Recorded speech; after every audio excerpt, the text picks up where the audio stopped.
Yes, people, good morning, good afternoon, and good evening. I hope you're all doing well. But more importantly, blue morning to you because, in fact, it is the Blue Morning Show. We're back again with another Blue Morning Show. I know it's already afternoon for those in the UK and evening for some people. That's why I say, again, the variations of the greetings. So, welcome back. Today, we have quite a lot to talk about. We'll talk about Caicedo, talk about Trossard, we'll talk about Thuram, Madueke, and the news emerging regarding Denzel Dumfries, the Dodge International, the club's interested in the player.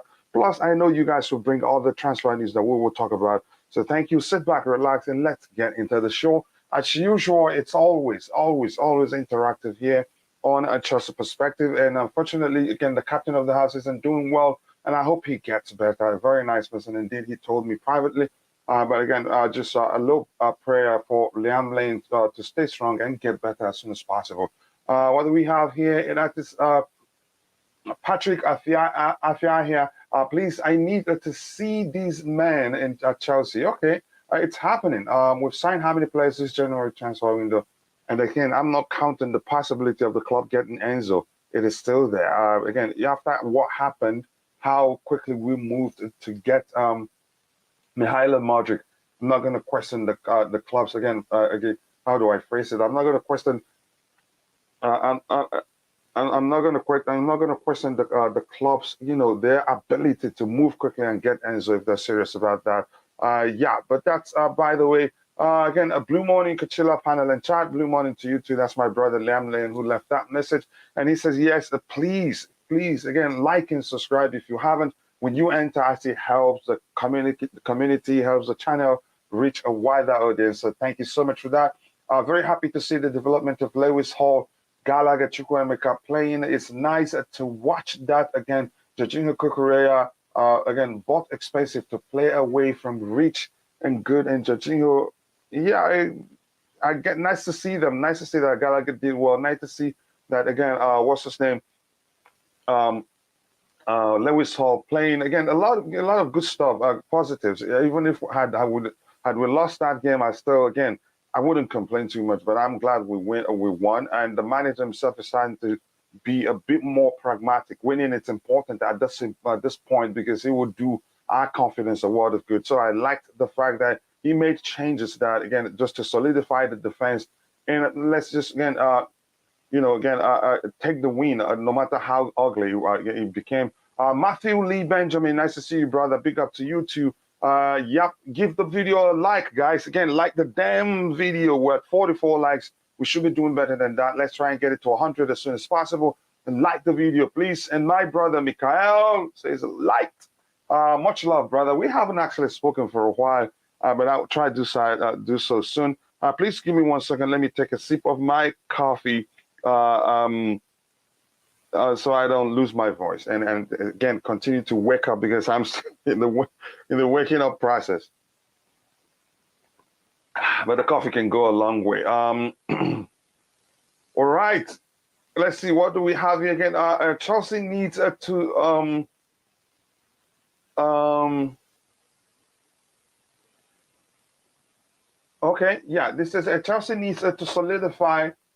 Yep, to soldierly. Okay, to soldierly and physically need to be. Okay, yeah, I think I get your point now. We need to be stronger, more physical, fight. We need to see that fight, the spirit from the players. Graham Potter must be given time. To me, he will manage to again with Chelsea in the coming future. I think he's starting to again. Maybe he's paying attention to what's being said about him. I'm seeing him. He was more active, was more vocal in on the touchline than I've ever seen him be at Chelsea, and that's good. Maybe he's paying attention to all these things, and he dropped some players, big name players, which means again, yeah, that's maybe he's learning that's what he needs to do.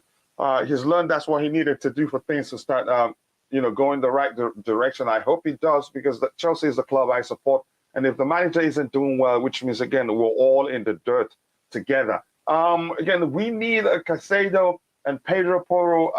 These January, this January for top four hopes. Then the summer, Rice and or Enzo.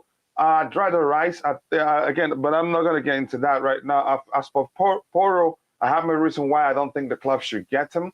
It's not like he's Ronaldo or Messi, like Bobby have said. They have, again, a love triangle situation that we heard. Him, João Felix, and Felix is still here. So, and these guys will make friends in the dressing room with the players we have already, and they will start talking, and one will say, "Look what he did," and blah blah blah. I don't want such, again. It is toxic. It will become toxic, and I don't think the club will be serious about getting Poro. Morning to you too, Chelsea Blue. I hope you're doing well. Hit the like button, people. Hit the like button. Let's get it to 100 as soon as possible. Again, I know you guys. Again, you guys are absolute legend, and that can happen. Even if you're watching and you're not participating in the chat, you can still look at.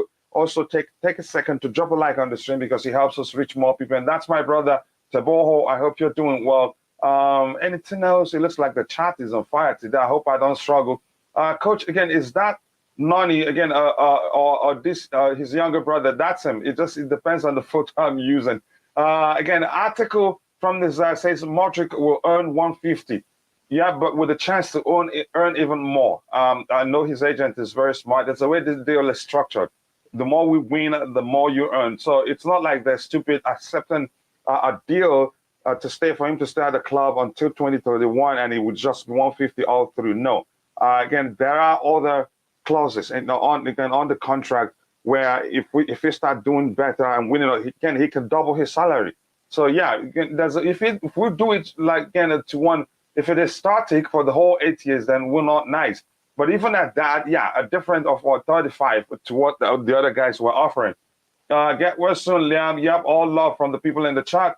Big up, guys. Smash the like button and subscribe to the channel if you haven't. We're 62 likes already. So let me see anything aligned here to read. Modric to ball out against Trent or on Sunday. He's going to smoke him if he starts. Felix and Modric in attack this season. I am excited for, again, to watch Chelsea play again, even if it is for those two talents alone. Again, it'd be very exciting to see them on the pitch. But unfortunately, Felix will not play against Liverpool. It would have been something special. Would have, again, made it even more difficult for them. Because here's the thing. I think you made a very good point. He would do very well against Liverpool. Because there will always be a space. There will always be space to exploit when you play against Liverpool. The only thing is when you get that chance, put it away. Because in their case, if they get nine chances, they will score 10.5 goals. So again, you will always get the chance to score against Liverpool, but you have to put those chances away. So I just wish, again, we should have appealed the red card at least. You never know. Coach Todd Boehly was in the Twitter space yesterday, listening to Chelsea fans, and they were begging him to sign Enzo a lot, but he just listened, never spoke. Yeah, again, if he speaks, that will open the Pandora box. You see how many questions they ask him under 10 seconds. So he's an intelligent man, but I do believe he will learn a lot from participating in the space. But one thing I can assure you is this: he's not going to be influenced to go do what the club doesn't want to do or what will get the club into trouble. But at least they will get the fans' opinion. And I think even if it influences the club's decision on the transfer market, it will not be anything that serious. But that's, by the way, we move from that. Yeah, that's interesting. He's a people's person. I think he's a PR master. Maybe that's the better way to put it. Big up to you too, Rodrigo Rogers, my bro. How are you doing? I hope you're doing well. Thanks for finding time to join the show. I will share the link in a bit. Chelsea Blue again. I wasn't there though. So you're having conversations now. I'm going to move on from you guys, and I'm going to say hello. Yep, who's that? Again, CJFX Rahim, his transfer is listed. Really? I didn't know that, but again, nice to see you, brother.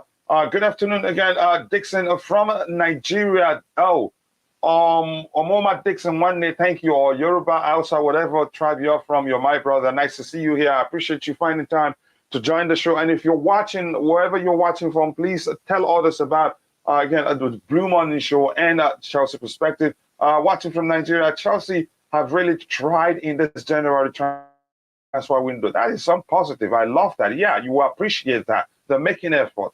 Again, they've done quite well, really. Pedro Porro and Moises Caicedo should be out to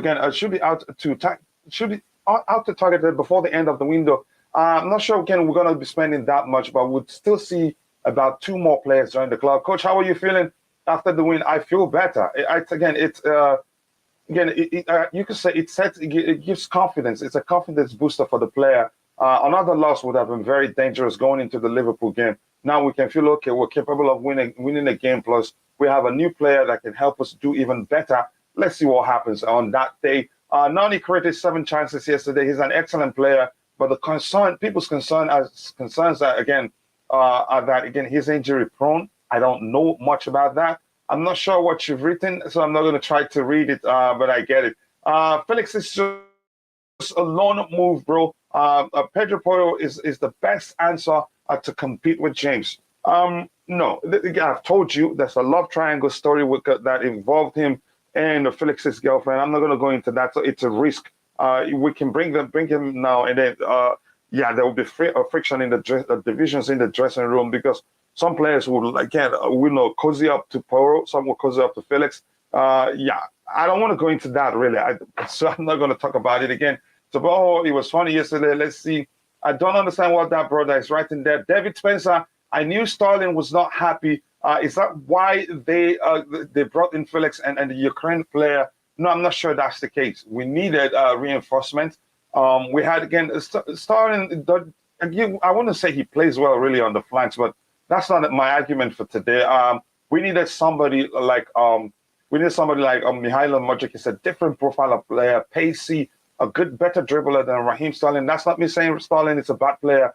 You can say actually a better creator, really, and he's still just 22, and he can only get better. We'll move on from that. Coach, I love, again, the win, but we have some issues. Yeah, I recognize we still have some issues, but more importantly is the win. It sets the tone for something. At least the players will have confidence. At least we can still win. Then other things, again, the other aspect of the thing, playing beautifully well and winning again will become, again, that should be secondary, really. Let the win come first. Again, given the situation we've found ourselves in, so I'll take the win anytime, any day. I'm being honest here. Again, yeah. Let's see what we have here, Coach. If we can get a Fabregas in our midfield with Modric, Nkunku, and Felix, EPL is in trouble next season. I think the club are working very, very hard to do so, and hopefully it happens soon. Their primary target is what's his name, Arsen Zakharyan, the Russian international, and a player you could say is a mashup. A player you could say is a mashup of Kevin De Bruyne and Cesc Fabregas. Getting great vision, his ability to pick up a pass once you make the run is just excellent. We're looking at him, but I think there are a lot of issues to navigate to get it done, and the club are getting frustrated. But we get to that as soon as possible. Frimpong as Reese's backup. We don't use the term backup here, and let me explain why I'm saying that. If we're going for backups, which means the player you're signing, you're resigning to, this player isn't good enough as good enough as as James. So if James is out of, it's not available, and you select this player, the quality drops. So that's why we're not calling for backups. We're calling for competition. We're calling for a rotational player. So when even James isn't playing, we have a player that can come in and do a good enough job, or even better. We don't want to get. That's why we don't use the term backup. I hope you get that, brother. Yeah, and again, that's what we're looking for: competition, rotational player. Even James himself sometimes needs to be rested. James needs to be rested. So again, if you overplay him, he burns out. He's a human being. So yeah, so that's why we don't need a backup. We don't want to resign to once James isn't playing, the team is done. Yeah, we want James to become even better, knowing that there's another quality right wing back player on the bench that can come in and do a good enough job, or even better than him. So please, let's keep saying competition, not the backup or rotational player.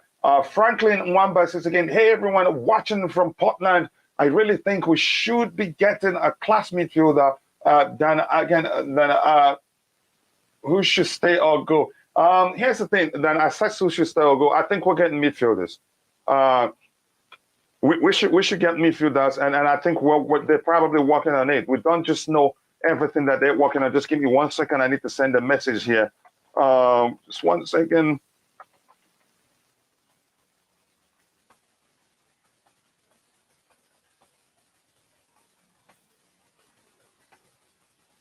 Yeah, thank you. Sorry that you were hearing the keyboard clicks. Yeah, again, we should. I think they're working on it. If they don't, if after spending all the money they spent this transfer window and the previous window, they don't get a midfielder, then they're not learning. So I can assure you, we have smart people there. We have a better structure. The whole process is properly streamlined. They know what we want really. But I think the issue is that again, the ones that they've gotten across the line, we like them, but we're still saying, okay, where are the midfielders? Where's the right back?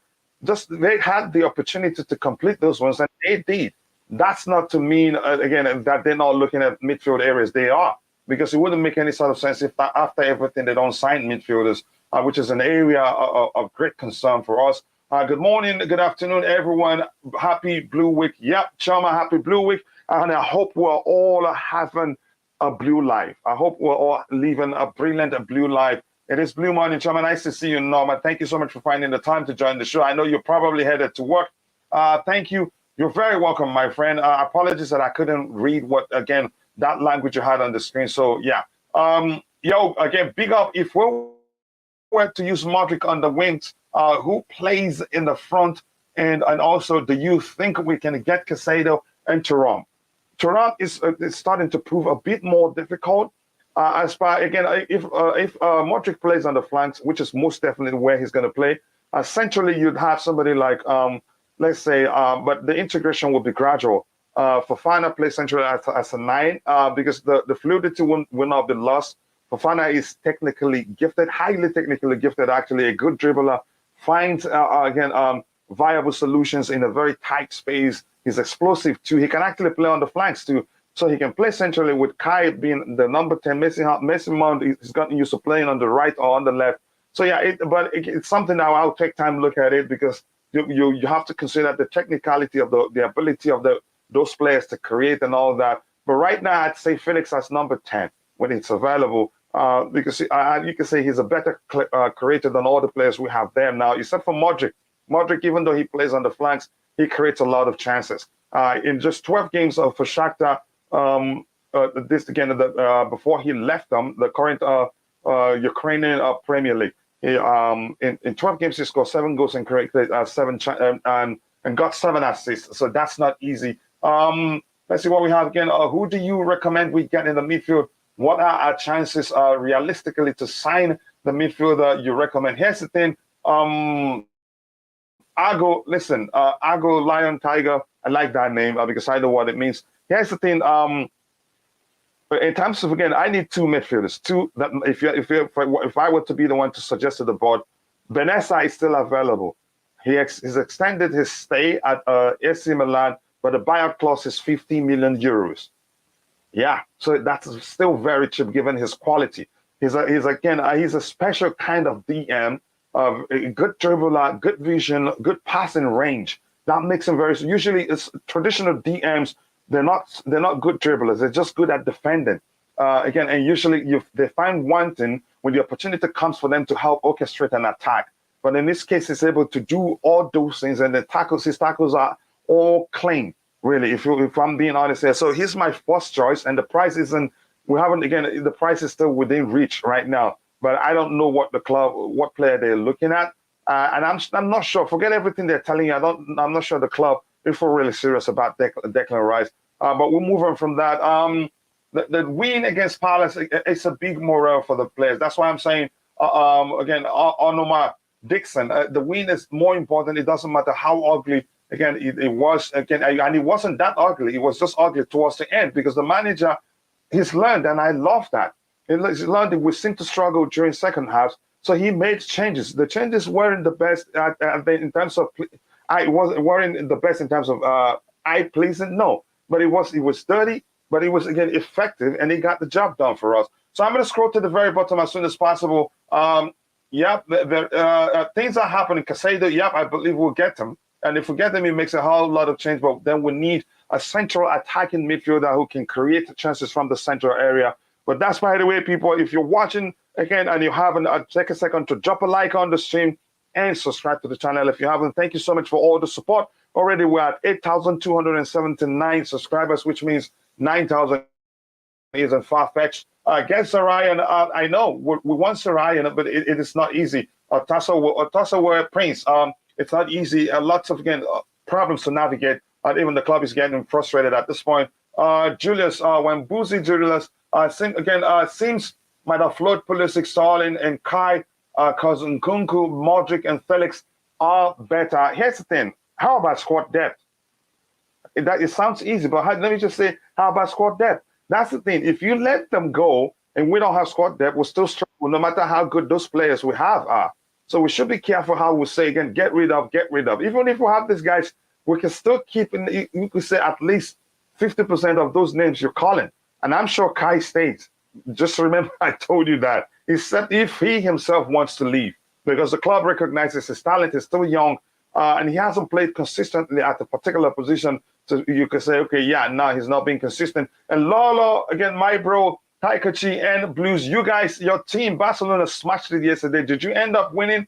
I didn't finish the game. I slept off at one point. Please let me know how did the game end?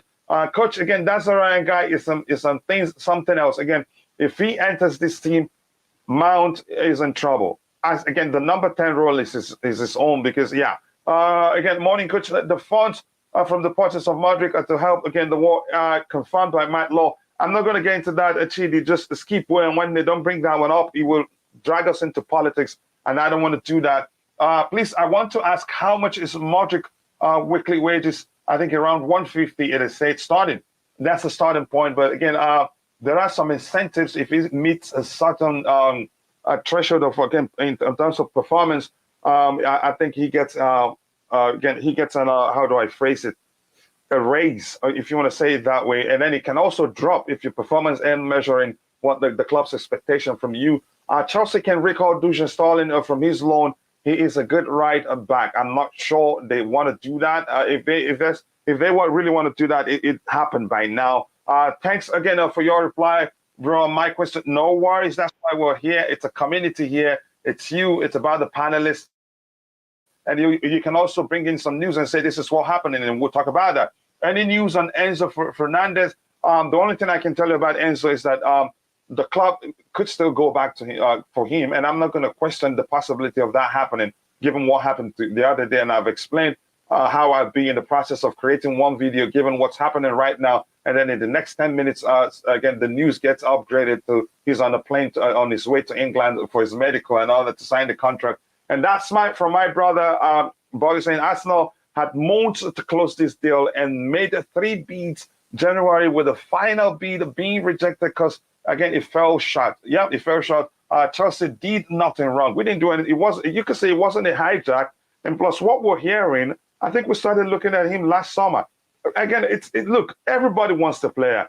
And again, it turns out we're the more serious of the parties that want the player. They don't want to spend the money, and we're willing to do so. We walk away from Enzo because Benfica want 120 million, one payment. And it's a risk for us. So we're not going to bend over for them because we really need that, again, profile type of a player. We're smarter than that, and we're setting a dangerous precedent if we do that. So again, nice to see you, Santiago Mono. I hope you had a very good Christmas and you're enjoying your New Year. And to my brother, Declan, nice to see you, my bro. Thank you so much for seeing you there. For being part of the show this morning. Big up everyone. And the final one I have there, again, Clement Hartman, what about Enzo deal? We'll get to talk about that again. It could, there's a chance it happens, there's a chance it will not happen. But don't, again, just stand in the middle and wait. Whatever you see happens, take it. Coach, Arsenal are going to win the league now. Not quite, but they have a good chance. I'm just going to say it. They have a good chance. This is the Premier League. And how many games into the league right now? 18? How many? Correct me if I'm wrong. There's still a lot to play. Coach Arsenal, let's see. Let's see how the players are able to get in this January. But I have to say this, had they gotten Modric, the chances would have increased, really, because he's a fine player and a good creator. I heard there was some speculations around Jude Bellingham. But again, I think Dortmund are saying they haven't gotten any offer. Morning to you too, Boehly. I hope you're doing well. Again, no, I'll take that. But after all, it is the Blue Money Show, and I hope we're all having a beautiful blue life. I'm going to come to the panel right away. And Roger, your thoughts, I'm going to start again with a general question. Your thoughts on everything that's going on right now. And again, rumors, Caicedo, it is Leandro Trossard, the public statement from his camp, and the news now is that we're interested in him, we're interested in Caicedo too. Those two players, especially, I think would do well at Chelsea, given that they work well with Graham Potter. But your thoughts? Good morning, Coach. Good morning to you too, brother. Sorry about. Good morning, everyone. I'm actually really surprised that where you are right now doing the show. I thought you'd be doing it from a Greyhound bus. Couldn't resist, Coach. Oh my goodness! Soon. So the first thing you did is to attack me. I'm going to get back at you. Just go ahead. No, it's all love. Yeah, so, we're fine. Yeah, I personally would love Trossard. He's impressed me a lot. Listen, he didn't. So I've watched the first half of Liverpool-Brighton, and Brighton turned Liverpool inside out at the first half. And Trossard wasn't even, I believe, in the squad day selection. So he definitely wants to go. They're not even selected him in the squad. He's not hurt. So listen, I know he's 28 or so. We need balance. Yeah, no, indeed. You can't just have a bunch of 18-year-olds play. You can't. Otherwise, every team will be doing that. You do need experience, no matter what you do. To me, from what I've seen of him this year, he's El Fuego, on fire. He really is. I think he's a plug and play. He would hit the ground running. He's already Premier League proven. And that will help the manager to a great length because he knows him. He understands how the manager wants things done. He's always played for him. You see how Graham Potter plays wingers in the wing-back position. Yeah. He's done that so many times for Graham Potter when he was still at Brighton. Again, effectively, really. But go ahead. Highly effectively. Mm-hmm. Listen, they beat, I understand, a depleted Liverpool. They're missing 4 starters, and shocking stat, Liverpool starting midfield haven't scored a goal all season. Mm-hmm. So they're in really bad shape. Not as bad as we are, injury-wise, but they're hurting and they're not in form also. But those players, they're not in form. More importantly, because the 11 they had on the pitch that day should be doing better, really. So it's just no. I agree with you 100%. And it's going to be. Let's bring it back to Trossard. Yeah, Trossard. Listen, I like Trossard a lot. I think, wow. I mean, you're right. Within Cuckoo, who else? You've got Mudryk. Mudryk. I mean, you've also got Felix, and then you add a Trossard, and then for good measure, you've got Sterling. If we have an earthquake. By the way, the BBC has listed him as in the transfer part of the possibility of being transferred. So yeah, the BBC have done that. So I don't know how much truth there is to that, but usually where there's smoke, there's fire, right?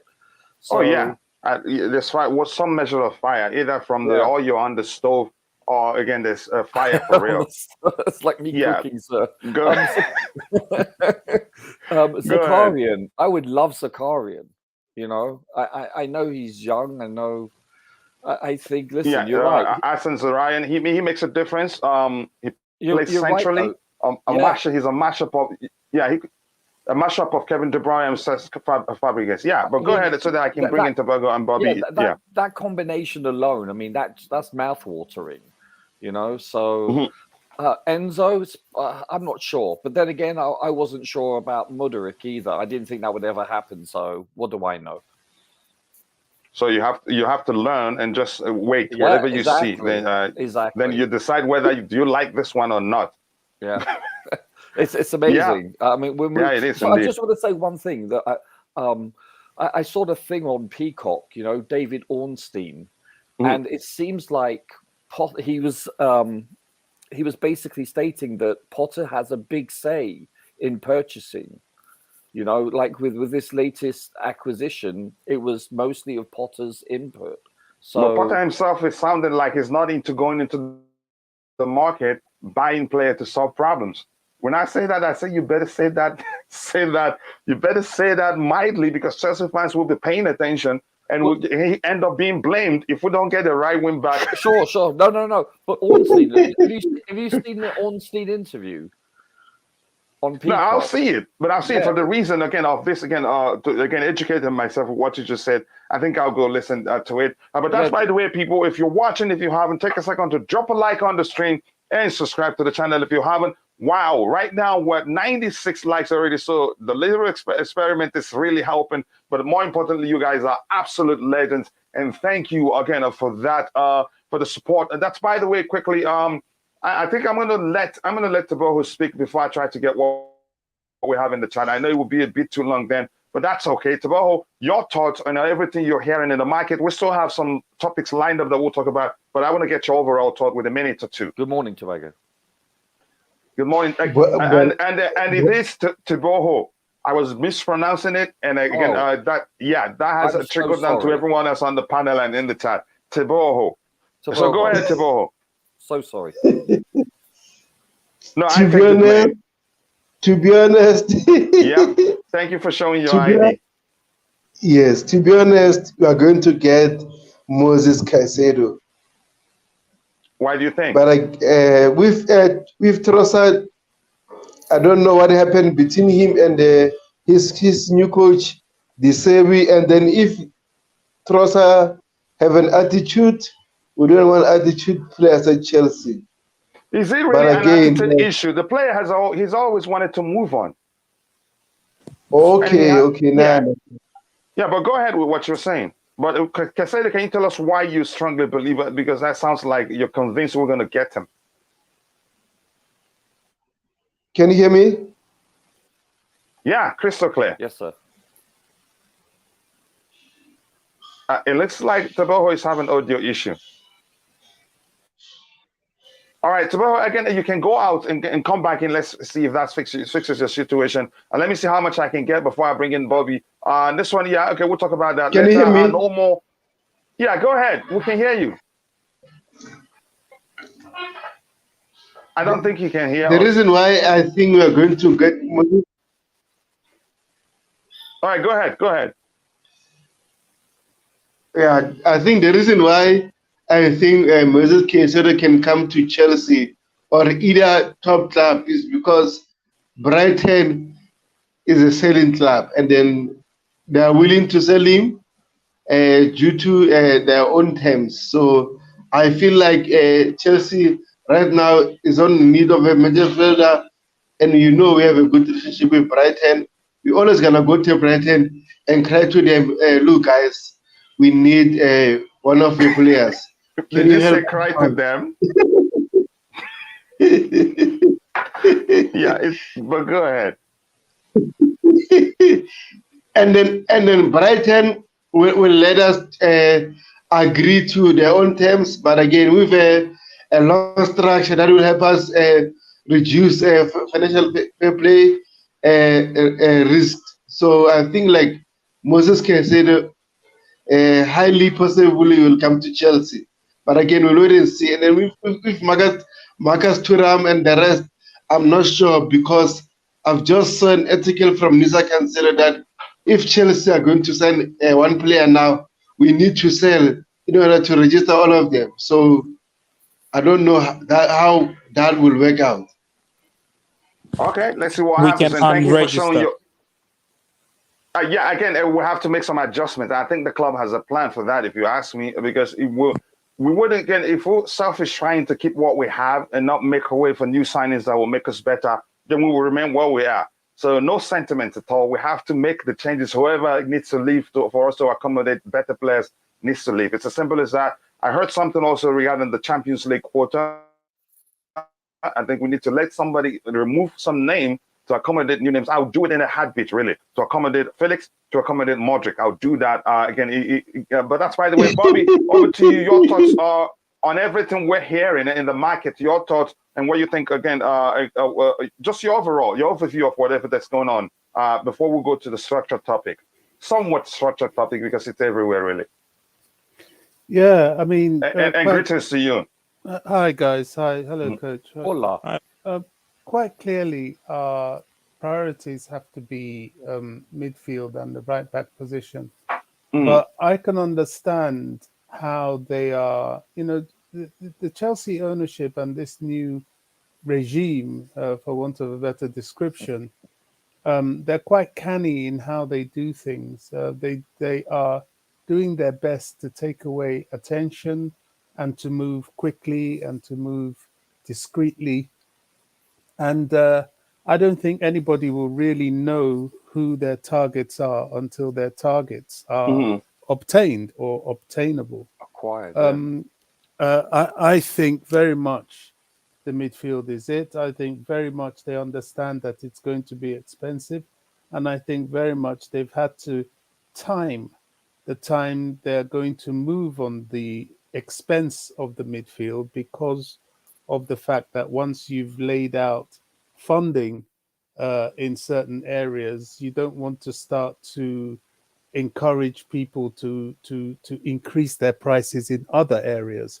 So they've dealt with the other areas as it is, and so now the focus is on those key areas, and then probably in the summer there will just be one marquee deal that they will do, and I like that. I wouldn't be surprised. I've been having a think about this whole Trossard thing, and Chelsea have been very, very quiet about it. But we need a right back. We're also looking to offensive play. Now, Trossard is now in an offensive position at Brighton, but he was playing as a right back on the right wing back specifically, yeah. On the Potter. Graham Potter. And what says with the situation in the right wing back, they don't employ him there since we're looking in that area.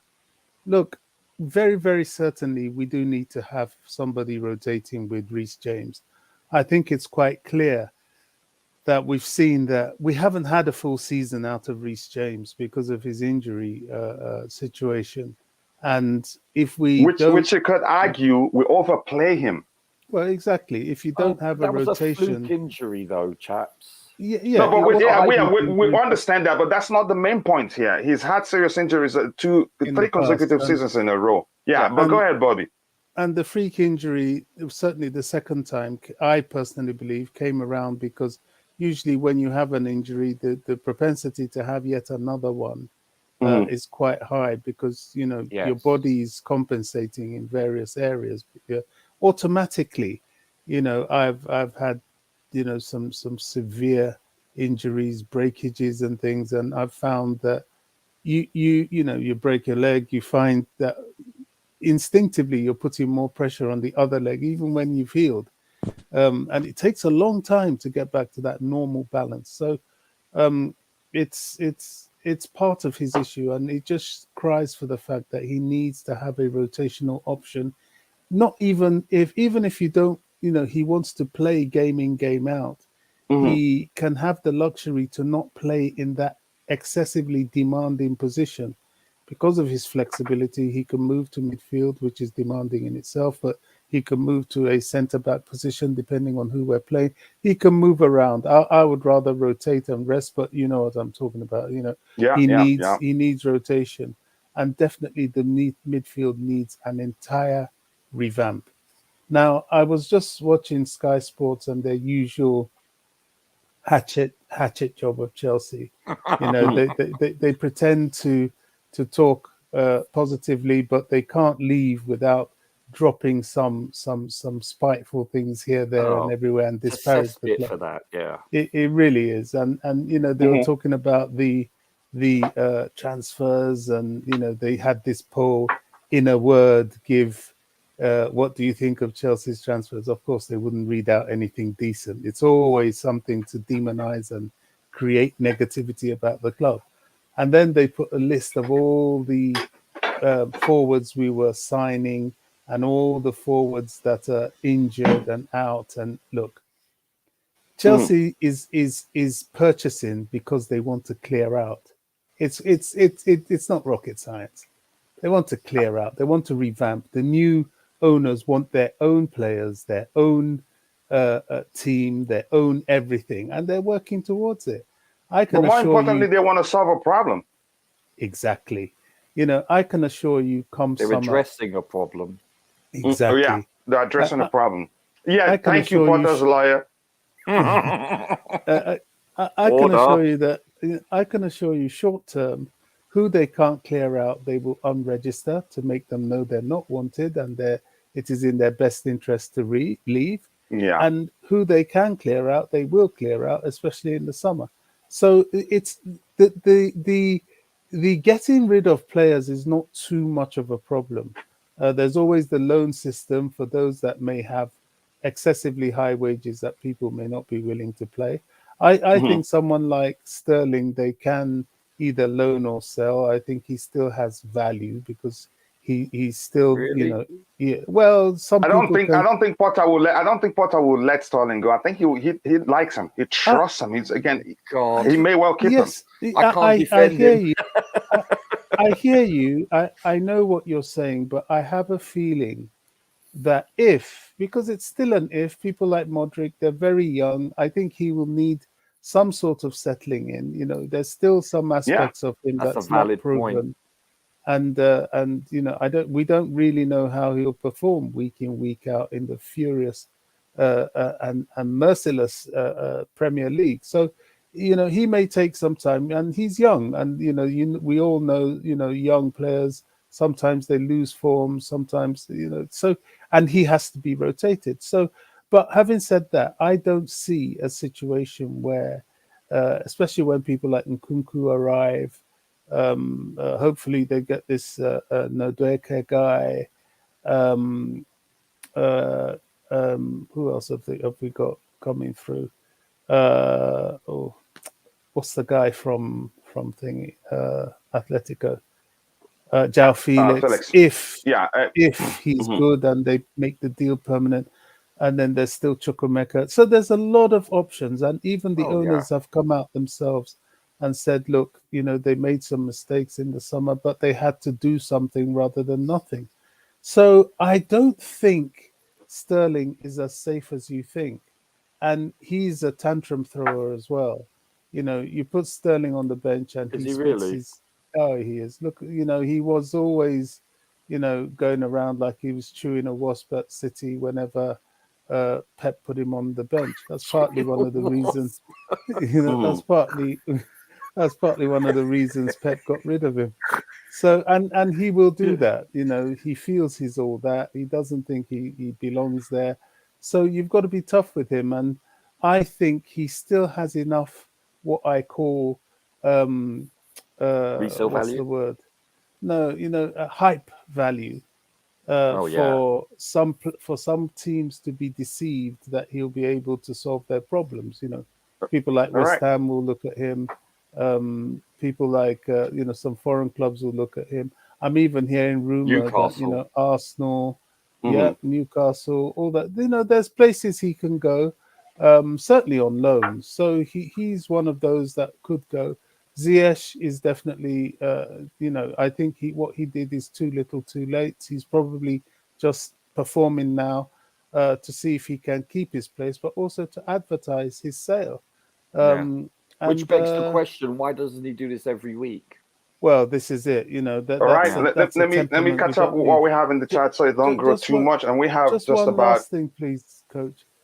The thing I'm going to say that will surprise people is with all these guys coming in because of their quality, I think they Mm. may let go of Pulisic. Yeah, there's a Let chance that go. happened, but I think on the chopping board, I think he will be at the back line Let go or because sell? again, So yeah. Yeah, okay. So again, yeah, because if he's reluctant to renew with the club, leaving him to live on a free wouldn't make sense either. So again, there's a lot for the club to consider. Yeah, again, his business, but also he's refusing to talk with the club for new contracts. So if that doesn't happen, he has to leave on a free. So you lose on both sides. So yeah, if the club sees he's not willing to renew, they will just again sell him now. But that's a good point there. So, but like I said, he will be at the back line of the chopping board. But there are two factors that can accelerate him coming to the front line and get chopped off immediately. But that's, by the way, sorry for using that term, really. Again, that analogy, so to speak. It's a player. I'll come to you in a bit, Rodrigo. Let me just catch up here. It's a player that can be very useful. Felix is only on loan, a loan player for next season. I expect wingers with Havertz behind a number 9. Felix, we really do want him. I think the only reason why he's just on loan right now is that the possibility it will be very difficult to strike a deal with Atletico given the amount of money they're asking. Which, if you're following whatever that's the news out there, is that we're interested in keeping him permanently.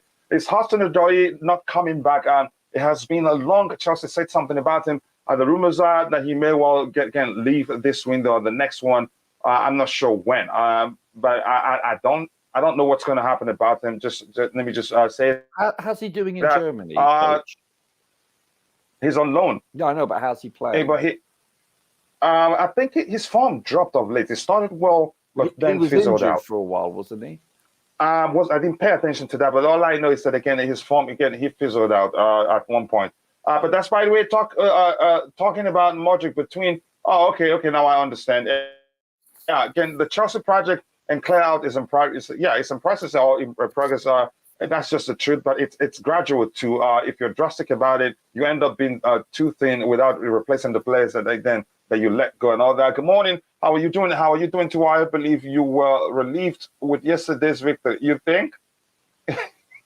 Isaac, I see a great signings. The season and one that caught my interest is Benoit. What do you have to say? I don't want to talk about the game right now. We have a lot of transfer sort of lined up. Again, he didn't do anything too special. He kept it simple, which is again what usually a sensible person would do. Don't try to do too much on your debut. Don't try to impress anybody. Just play your game. But one thing you can see that he's capable of reading the game quite well. Always at the right place at the right time, and kept it simple, and it worked.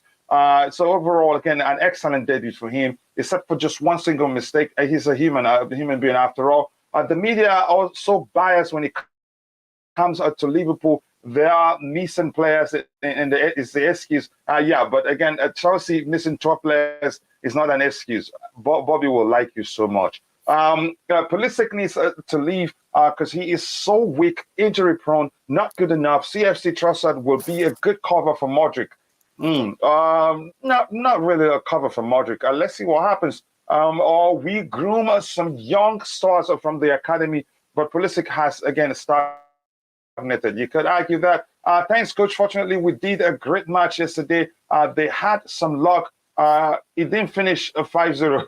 Okay, but you guys were on fire. Barca were like, I was like, is this really an Ancelotti team?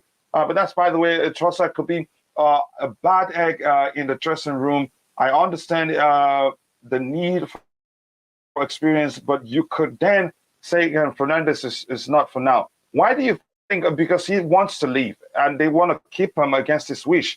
That I wouldn't just jump to the conclusion that that he will be problematic if he joins us. But that's, by the way, I'm going to skip to the very bottom. We don't have too much time. I enjoyed reading your contributions in the chat. But again, if I keep reading all of them, that'd be the only thing I'll do for the whole day. Oh, Sakwe Clifford, I know Chelsea, great club, will improve. Thank you so much for saying that. But I'm going to get the few. Coach, Lois Hall, is it Hall? Should be clinical. He's still young. That will come with time. I'm not. That's the list of my concern. Vanoa Iswara, my brother, how are you doing? Enzo Fernandez still a thing? Yeah, would you count that out? Did you ever think Chelsea will be able to pull off that again? Then to go from 0 to 100 and boom, we have Modric. Did you think that will happen? We should move on from Enzo until the summer. Modric is the marquee signing. This guy, I don't think they're looking for just one marquee signing. Probably 2 or 3. Enzo, please, Chelsea. Let's see. I think I'm not going to say I think it will happen or not. Let's see what happens. Taboho, I saw an improvement when we played against Fulham and Palace. We created a lot of chances, but not clinical enough. I hope in the summer we get a lethal striker. I'm not going to go into going for a single individual to be the solution for multiple players on the pitch missing chances. We did that with Lukaku. We've watched that movie before, and I don't want to see the part 2 of it. We have to be careful how we talk about that. We have to be careful because it's important now that we talk about the case of Lukaku. Before Lukaku arrived, we were missing chances, and it wasn't just a single individual. It was all the players in the front line sometimes being too selfish, sometimes not looking up to find the better position player. Because our biggest problem is that once we get again in the box, everybody wants to be the scorer. But in the case of Man City, you look up to find the better position player, so you ensure that it's a goal. Now, people were saying we need number 9, we need a number 9.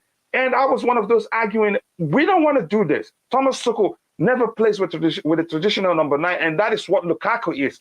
Follow his time from Mainz, Borussia Dortmund, PSG. He had 2 world-class strikers in what's his name, Mauro Icardi, and the other guy that later joined Manchester United. But he didn't value them that much. It was always Mbappe, Neymar playing ahead of them, or sometimes he mixes it up a bit, and boom, we went for Lukaku. Forgetting that when you get Lukaku, how much we paid for him, either subconsciously or by design, every player, again, that's part of the starting 11 will be looking to find Lukaku, and that maybe inadvertently turns into a chance creation and a goal scoring opportunity through, again, everything will go through a single channel, which means if you stop Lukaku, we're done. We can't score, and it happened. And again, as things again, we were lucky. Then he got injured. And then in his absence, we scored more goals, created more chances. Yet people still didn't learn from that. We're calling for a striker right now. Tabeho, respect yourself. I'm just going to come to the panel. Rodrigo, your thoughts on everything you're seeing out there, just an overview from your perspective before we move on to the topics. Yeah, just to back your point as well. Oh, big up, coach. Big up to you too. Pardon my bad manners, man. I was just a bit not happy with Tabeho. No, I wasn't happy with Tabeho saying finding a little strike. No. And to back your point, coach, as well, look at the top 2 teams last year and this year. They didn't have a striker. Look at the difference. Yep. Haaland scored all these goals, but a team like Arsenal don't have a striker. They don't have a traditional striker, and look where they are. Look where they are. Look at Liverpool. They were playing nice without a striker. I think strikers is not this. I don't like to hear this. Oh, we need a lethal striker. Blah blah blah. No.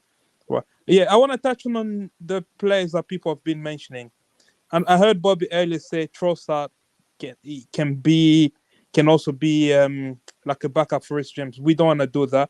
I think what have you noticed in the past since after Christmas, after the World Cup? Potter's been moving away from a back 3 and he's trying to play a back 4. The only game where he went back to do a back 3. But the thing about Potter is that he will always mix it up. No, I think he's learned. I have a feeling like he's coming to settle. He's settling to formation. I think he's learned. The structure of this last game was also hybrid. No, it was. So post World Cup. Yeah, but go ahead with what you're saying. World Cup, we played 5 matches, 3 of them starting with a back 4, 2 of them with a back 3. Which I think one of them were back 3. Bournemouth started. I'm sorry, I'm looking at the wrong column. 1, 2, 3, 4. Yeah, you're right. Yeah, you have your spreadsheet open, or you're looking at the website. Go ahead, Rodrigo. Only game he's played back 3 was 5 out of 6 games. Was the Fulham game. Fulham game. Yeah, you're right. Because I've noticed. I think he's trying to settle to 4-2, 3-1. I think he's settling into that formation, and that also explains because we have a lot of attacking players. You can't play back 3 and have Mudryk, Felix, Mount, Havertz, Sterling in the team. So I think he's working in accommodating the attackers. So 4-2-3-1, and so that's what I'm saying. And Trossard doesn't actually fit the Chelsea model. Chelsea are going for young players. Trossard is 29 years old. Have you noticed? That's what else. I think they said they made mistakes in the summer. I think they realized we shouldn't have signed Koulibaly or these other old players because the model really is attracting. The term is mature. 20 years old, 21 years old. Give them long contract. I think Trossard is not coming to Chelsea. Yeah, but you also need a modicum. You also need a modicum of experience. Yeah, but I think we have experience. No, I'm just going by what the players that we're targeting No, I and get the it. way I get they've been it. talking. And Yeah. I think if anyone we get from Brighton, it could be Moises Caicedo.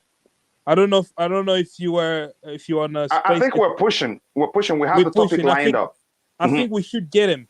My ideal, if I was making, if I had a But that Christmas doesn't wish. solve the creative aspect of the whole thing we're looking for. No. What we need to do, see if I have a Christmas as a wish list, is I will have 2 strong tacklers and ball winners in midfield.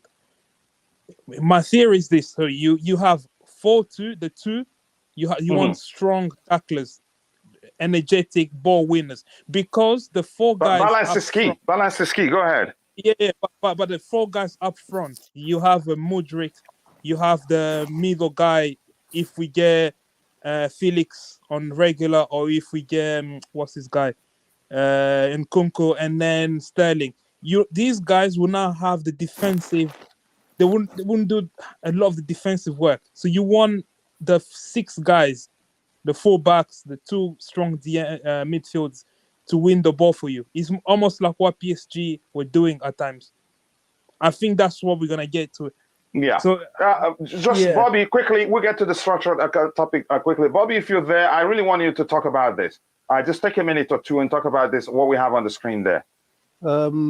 Wow, the speed at which you're on mute right now, I'm impressed, Bobby. Yeah. You changed your device. No, That's a Usually world it takes record. like 6 minutes before. no, I went away you're on and mute. I went No, away but and go came ahead. back, and I was going Okay. to unmute anyway to let you know I'm back. Okay, go So, ahead, brother. what So is that it was why it about- was easy. We haven't If solved we're going to spend the problem. 1 billion in If we're going to 2 spend seasons, 1 billion in 2 seasons, might as well get him back. Yeah, go ahead. I want to hear from you 1 or 2 minutes on that one. well, I mean, this is just the sort of demonizing and disparaging towards Chelsea that we get all the time, isn't it? You know, it's it's almost sarcastic. You know, oh, go Of and course get, it is. you know, go and get Mbappe as well. You know, it's not nice. It's not nice. It's not objective. It's not positive. You know, the new ownership, they are not intentionally saying they're going to spend 1 billion. They're not even showing off with the money they have. It's just they have an objective. They want to meet the objective. They will flex their financial muscle if they need to. Here's But the thing if- that shows, but just quickly, Bobby, this person isn't being sarcastic. He's, to him, in his opinion, if Mbappe comes into it, then it will be, again, Modric, Nkunku, Mbappe, that's the that is, we all have our wish list. But go ahead with what you're saying. He's not being sarcastic. Go ahead. Why I find it unrealistic is that Mbappe himself probably costs about 1 billion with his wages. And So he's the president of PSG. Exactly. So it is rather unrealistic. It is. I wouldn't like to question the intelligence of the person that put it out there. Isn't he a Liverpool fan? The guy? Oh, No, well, he's there a you go. hardcore Chelsea fan. Well, there you Vanoa go. is. Well, whatever. Anyway, you know, or this is somebody that has been mind controlled by the brown envelope media, which push this sort of thing. Whatever's the case, you know, I don't want to get at the person. I apologize if I sound a bit harsh, and everybody is entitled to their opinion, and this is theirs. However, having said that, you know, the new owners are not intentionally showing off. They're not intentionally splashing the cash, as some people would like to say. But what they are saying is they have an objective. They are serious about achieving this objective. Financially, they are capable if they need to. They're not saying they want to waste money, but if you have an opportunity that costs money, they will not be afraid to go for it, just like Modric. To me, I think the Modric deal is a warning. You know, all these clubs that think, oh, you know, we've been doing this forever and a day. These Americans have just come, you know, we've got money, we can do this and do that. Well, think again. You know, I think they should be hoping that Chelsea do deals for midfielders this January, because if not, they're still in the mix for Bellingham. And if you think, Can you imagine? Well, oh, definitely. If you think that the Bellingham deal is done and dusted for Real Madrid or PSG or Man City or even Liverpool, think again. If Chelsea really are in a position where they need to make that deal, they will make their move, and they're not afraid of bidding wars either. They gave Arsenal enough time to make their bid. Their stance was And really chances. impressive. Chelsea's stance was they went to Shakhtar. Look, whatever Arsenal want, we'll do better, and they stood back. Arsenal made one bid, it was nonsense. They said nothing. They made two bids, it was nonsense. They said nothing. They made the third bid, it was still short, and they said it was their final bid. And Chelsea shrugged their shoulders, dropped the cash these guys wanted, took their guy, and left. And just to say something else that was out there too, according to Fabrizio Romano, we weren't going to go in except if Arsenal weren't able to pull through. Exactly, and that is exactly what we did. Yeah. Now, so I'm not sure where the friction hijack is coming in. No, we gave them time, and again, it's something on the, you can say, on the shelf of a set again of in a store. You come in if there's no fixed price, it's anybody's to buy if it's available. And if it's available. You guys don't watch our Sky Sports here in England. I mean, you need to watch these guys. You want to throw up sometimes. Yeah, it's so stupid. brutal. It's horrible. I mean, because it's all Man U.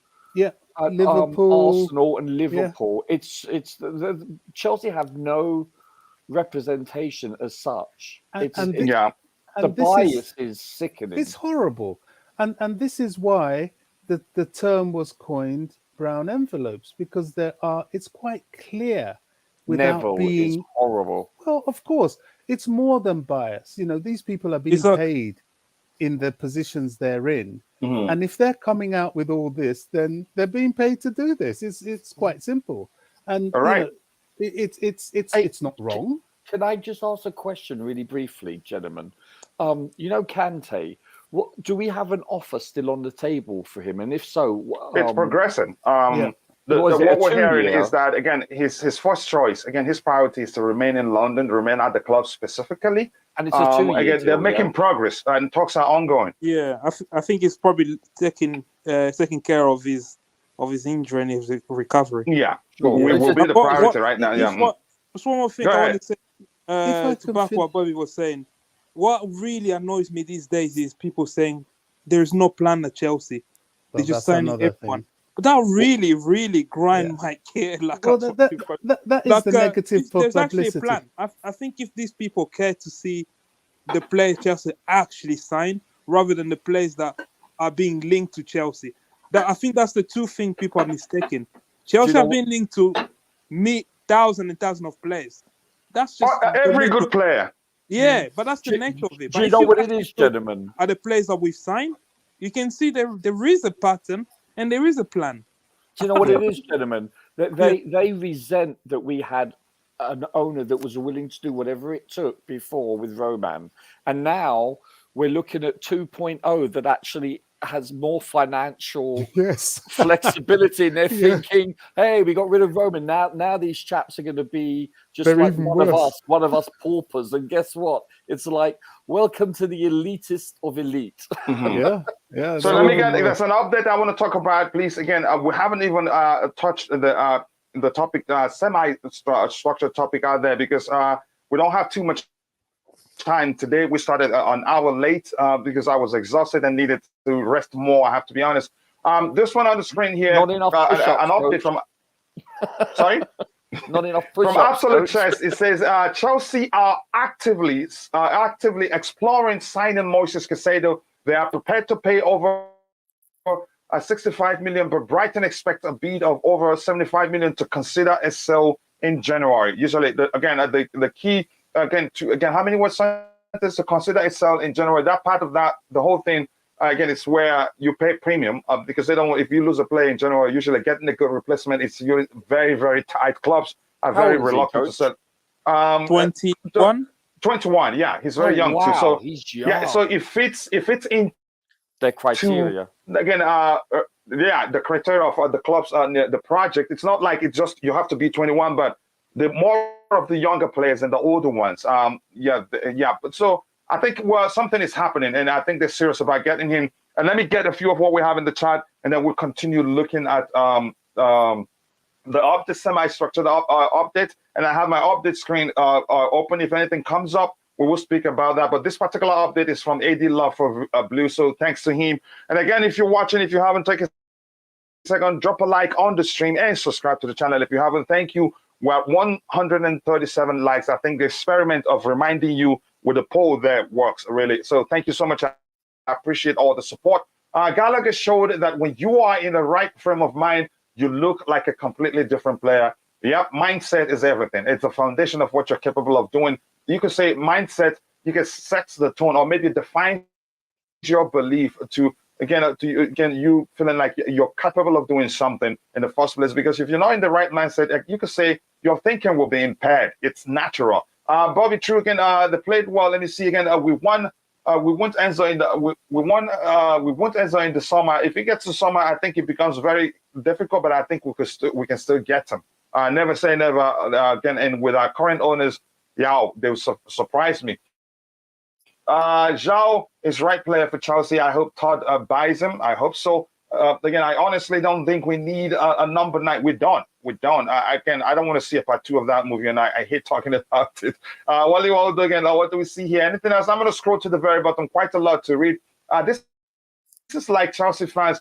We laugh today, we smile tomorrow, and next we're back to square one. I hope this team continues winning. I think I saw something I liked from the manager. I was complaining of him not being pragmatic enough, of him just, again, being bent on making sure the team play the way he wants them, how he enjoys it, on no matter what's going on.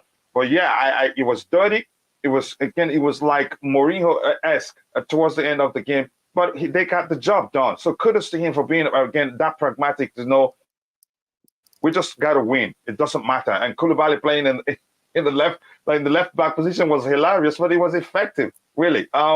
That's, by the way, again, I'm going to scroll to the very bottom, and apologies to everybody if I scroll past your contribution in the chat. I'll try to get your subsequent contributions. Again, I'm a human being here. January window, selling teams will demand lots of money. People need to understand. Yep, a lot of people don't know that. FFP cannot touch us because most of these deals are long term, and again, a lot of it will count as investment because they're new owners. Things are happening.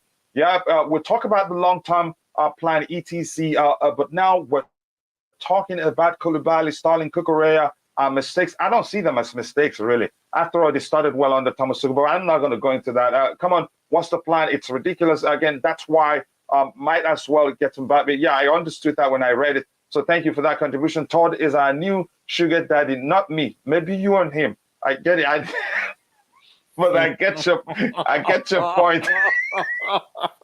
Ouch. No, I get it. But again, I like it. It's funny.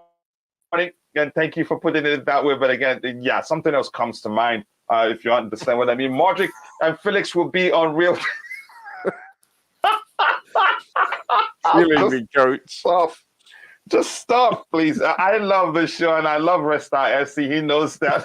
but sometimes some stuff, can trigger some stuff. I'm so sorry, guys. Todd Boehly was listening to me on the space. Midfielder and right back is a priority. Make it happen. And I think it'd be stupid if by the time the transfer window shuts, we don't address. Let me use the term address. We don't address the issues we have in the team. So Roger, don't come at me. Liverpool might sack a Jurgen Klopp if he loses again to us on Sunday. But I don't think Jurgen will lose to us. You don't think? We'll see what happens. The thing is, Graham Potter, if he does his homework, let's just again have a solid midfield. I think the space will be there for us to score, but take the chances when it comes. So if you take the chances when it comes, then yeah, it gets even more. Again, you will see even more space because they'll be all out to equalize. Again, it will be easy to play against Liverpool. The question is, we will take our chances when we get it. That's just that. And Klopp, I'm seeing something that's familiar. What I saw again before he left Dortmund, was he sacked? I don't remember the story. There was a time was it after winning the league? He won the league with Dortmund, right? Correct me if I'm wrong. Or they won some trophy. I don't remember what it was. But the next season, he was like losing 10 million games in a row. I'm not sure that's what I'm seeing right now, but I think people have figured him out. It's simple. If you're playing against Liverpool, they don't play differently. They will play that high line. You will get a chance again if you can exploit it, get the chance to score, and you're good. But that's by the way, and you have to score as many as possible because they're so good. If they get 8.5 chances, they will score 11.5 goals. I hope that makes sense to you. Now we need midfielders and right back. I'm sure the owners are working on it. So let's get to the structured topic, semi-structured topics. Again, if you're watching, if you haven't, please take a second, drop a like on the stream, and subscribe to the channel if you haven't. And once more, again, for Boehly, may his soul rest in perfect peace. And again, what a legend, what a player he was for us. Everyone loves him. Again, even if you haven't met him, if you see him interacting with other people, you'd say, yes, this man is, again, lovable, likable, maybe the better term for it. Again, this is from JT, an emotional and very sad day at the breach that was yesterday. Chelsea FC, again, there's paying the old players, again, former players paying tribute to one of us. Yeah, again, I don't remember the name of everybody here, but this is Hasselbank, JT. You guys probably know the names of the other ones here. Graham Lasso. I do. Yeah, Lasso. Okay. Yeah, I've heard that. Why don't I know his face? Whoa, even though I've heard this name so many times. But that's, by the way, again, may his soul continue to rest in peace. We'll move on from that one. And the next one is on Peacock, coach. Oh, yeah. Okay, so yeah, you still have Peacock. Yep. That's where lots of the games do show there. Again, they showed lots of the games. Some, again, I think it's just a promotion now, but I'm not. That's to promote Peacock. I don't know if NBC owns it or who, but that's by the way. I think so. Here, this one is interesting, really. This guy is a fine player. And his confidence, he's so confident on the ball. He's got a good passing range. He can read the game quite well, too. You can see, Coach, Did you watch him versus Liverpool? He was amazing. Why do you think I'm talking about him? Why do Okay. Roger, don't do a tapping on me. What? Sorry. He was impressive. No, I'm just kidding, bro. I'll let you talk about him in a bit. Here's the thing. Again, the argument then, when we were actively pushing for Vardy, a lot of Chelsea fans argued that do we really need him when we have this? But I think the pressure to get Cucurella was the reason why we let him leave alone to join to join Brighton. And again, I knew we were going to, again, it was going to be difficult for him to stay with us, given Thomas Tuchel then, again, had other priorities. Because had they won that playoff, it would have been easy to say, okay, now you've made it to the Premier League. Now stay with your team, play one season with them, then you come and join us. Because that rush was still be in his head. That togetherness with the team that got promoted, he would have loved it. But it became difficult. They lost that playoffs. And now, again, I think, yeah, as much as I didn't like the fact that he had to join Brighton because we're getting Cucurella, I think it now just looks like a good idea because at first he wasn't getting time. But what a player. We should look away from Vardy. What a given player. How much, what a player, really. We should look away from Vardy, given, again, the quoted price. Actually, even if it comes cheap, he's the same age as this guy, isn't he? Yeah, he gives me Rich James vibe.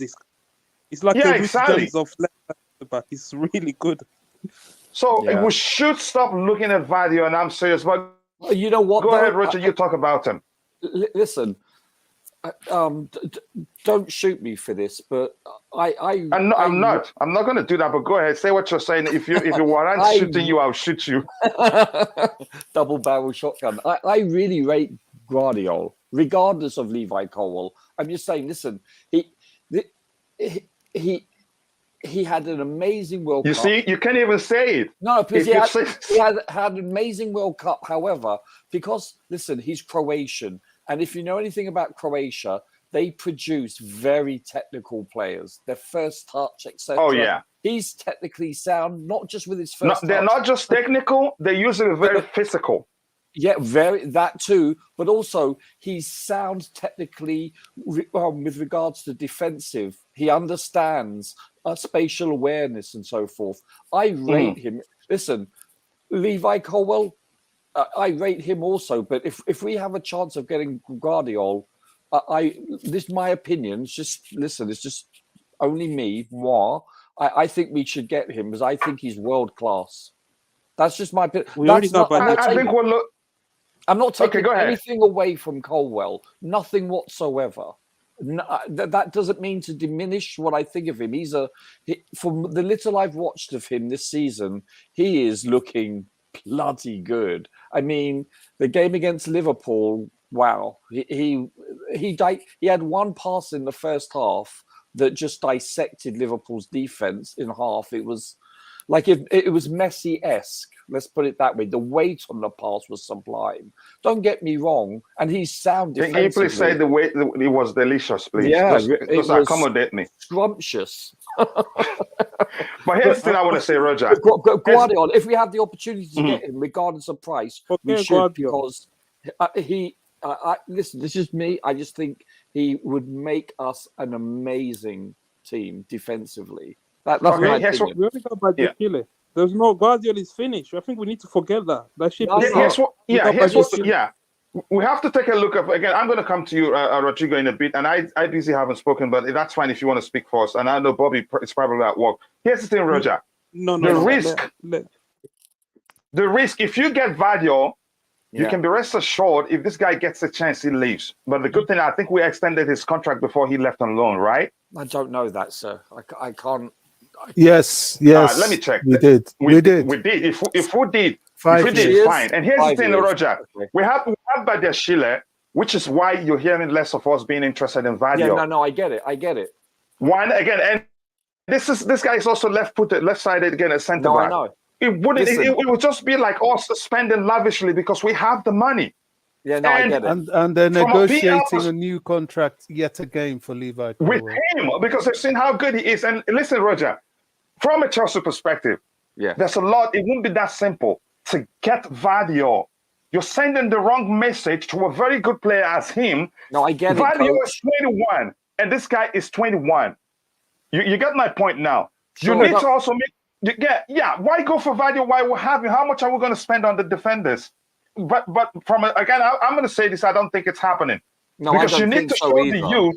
Yeah, you need to show. Listen, I just Can I drop, Roger? You need to show the youth that's a path for you, and this is an example where that happens. I think that's been shown in the last 2 or 3 years, though. But I agree with what you're saying. Listen, I'm not arguing with you. I totally agree with everything you said. It makes total sense, But don't forget, we have. Listen, long days. There was like a 20-year gap nearly from JT to basically Reece James, etc. We've shown there is a path for half a dozen players in the last 3 to 4 to 5 years. So, but I get your logic, I really do. All I'm saying is, I don't believe, injuries aside, God forbid, but I don't believe that, worst comes to worst, he's going to be an average player. He's going to be, well, I think world class. I just think he oozes skills. He passes the eye test. He passes everything. Listen, Colwell, I think, is going to have an amazing career also. Don't get me wrong. All I'm saying is if we have the opportunity to get him, we should jump on it. That's all I'm saying. But you're right, though, because you don't want to block someone like Levi. But I just think that Guardiola is a certainty. That's all I'm saying. But I get what you're saying. Roger, when did you? Let me ask this. You probably. Yeah, go ahead, Bobby. Go ahead. In June 20, where are we? In June 2021, they signed Levi up for a 4-year contract. Okay.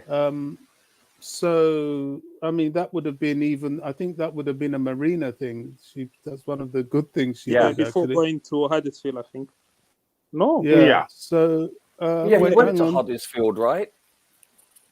Yeah, last season was Huddersfield. I think it was Huddersfield. When did the one that played go ahead, Bobby. In Wembley, his right? current contract expires in 2025, and they're talking to him about giving him an even better, newer one. Good. which this lot and their 7-year deals, they're probably looking at that. Minimum 6. You're right. So Bobby, let me ask you this quickly. I know you are work, the way you're coming in and out is just that particular topic caught your interest.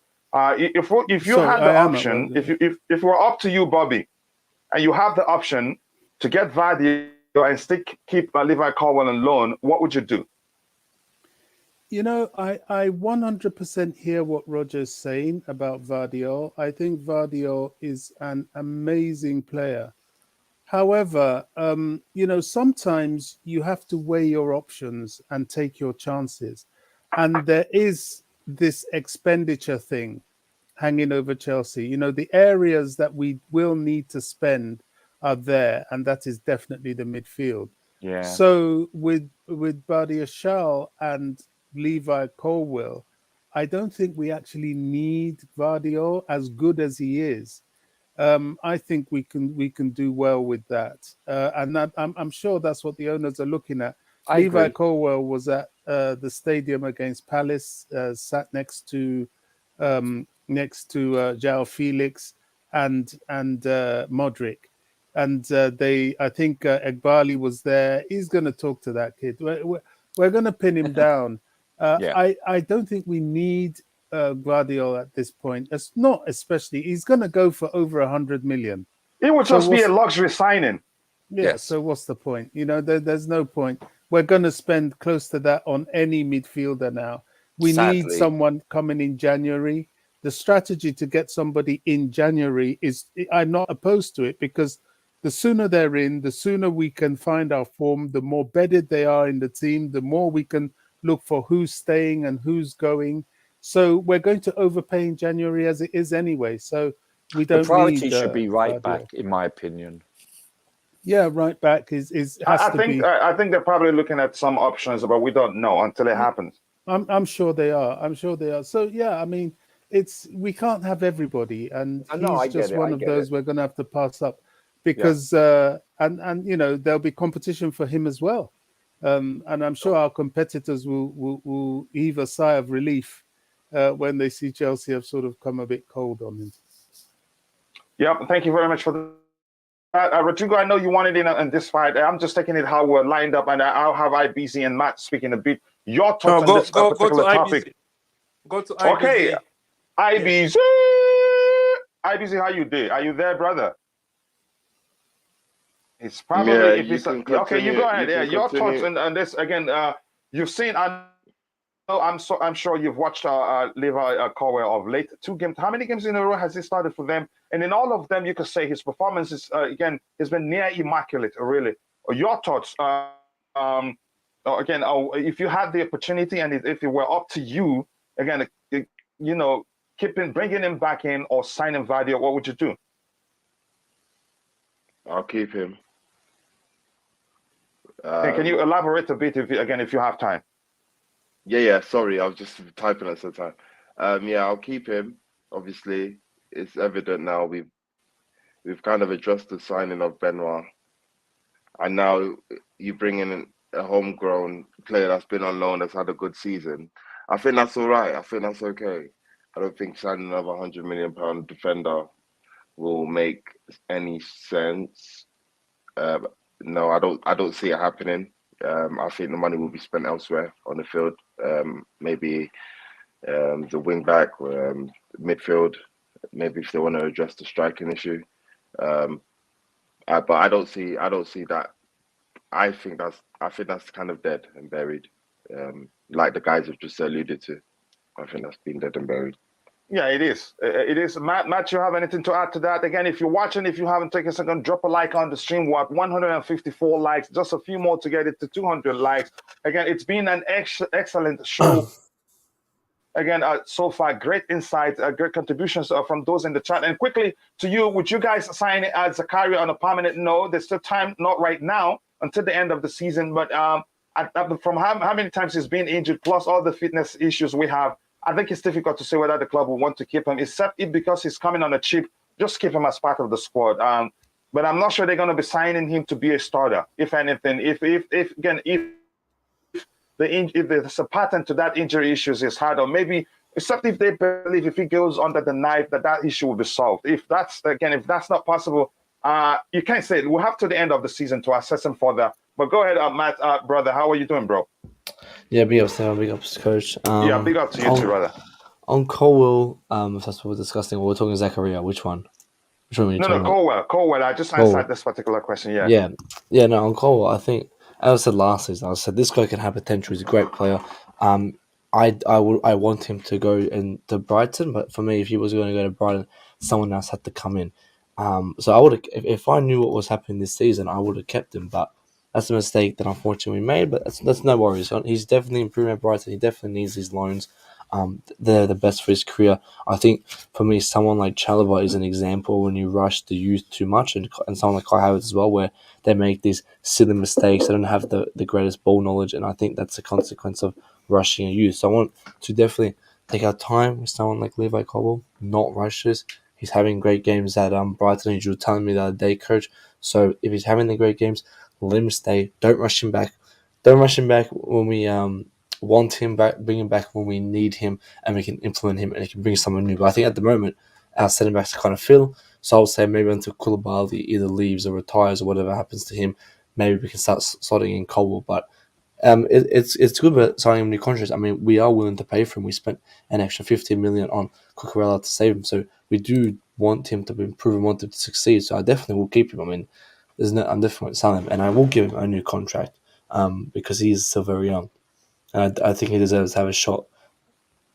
Yeah, he deserves again to have a shot, and he's such a fine player but it was a good. You could say again, it looks like a great decision, but a lot of Chelsea fans, which again, every time we lose an academy player, that we get bent out of shape. Oh, why did we do that?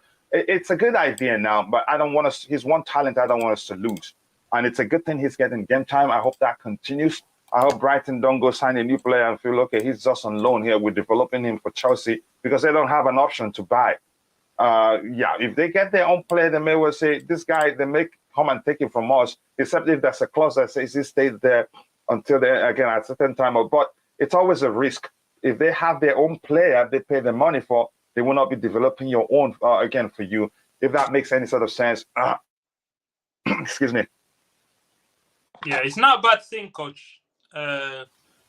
It's actually a win-win for Brighton, to be honest, because it is. But why did you think he started getting the chance to start? Is it because he's better than the option they have, or because something happened? You know, when it's like we have to say, you can never hide light. You can put it under the table, but light will always shine.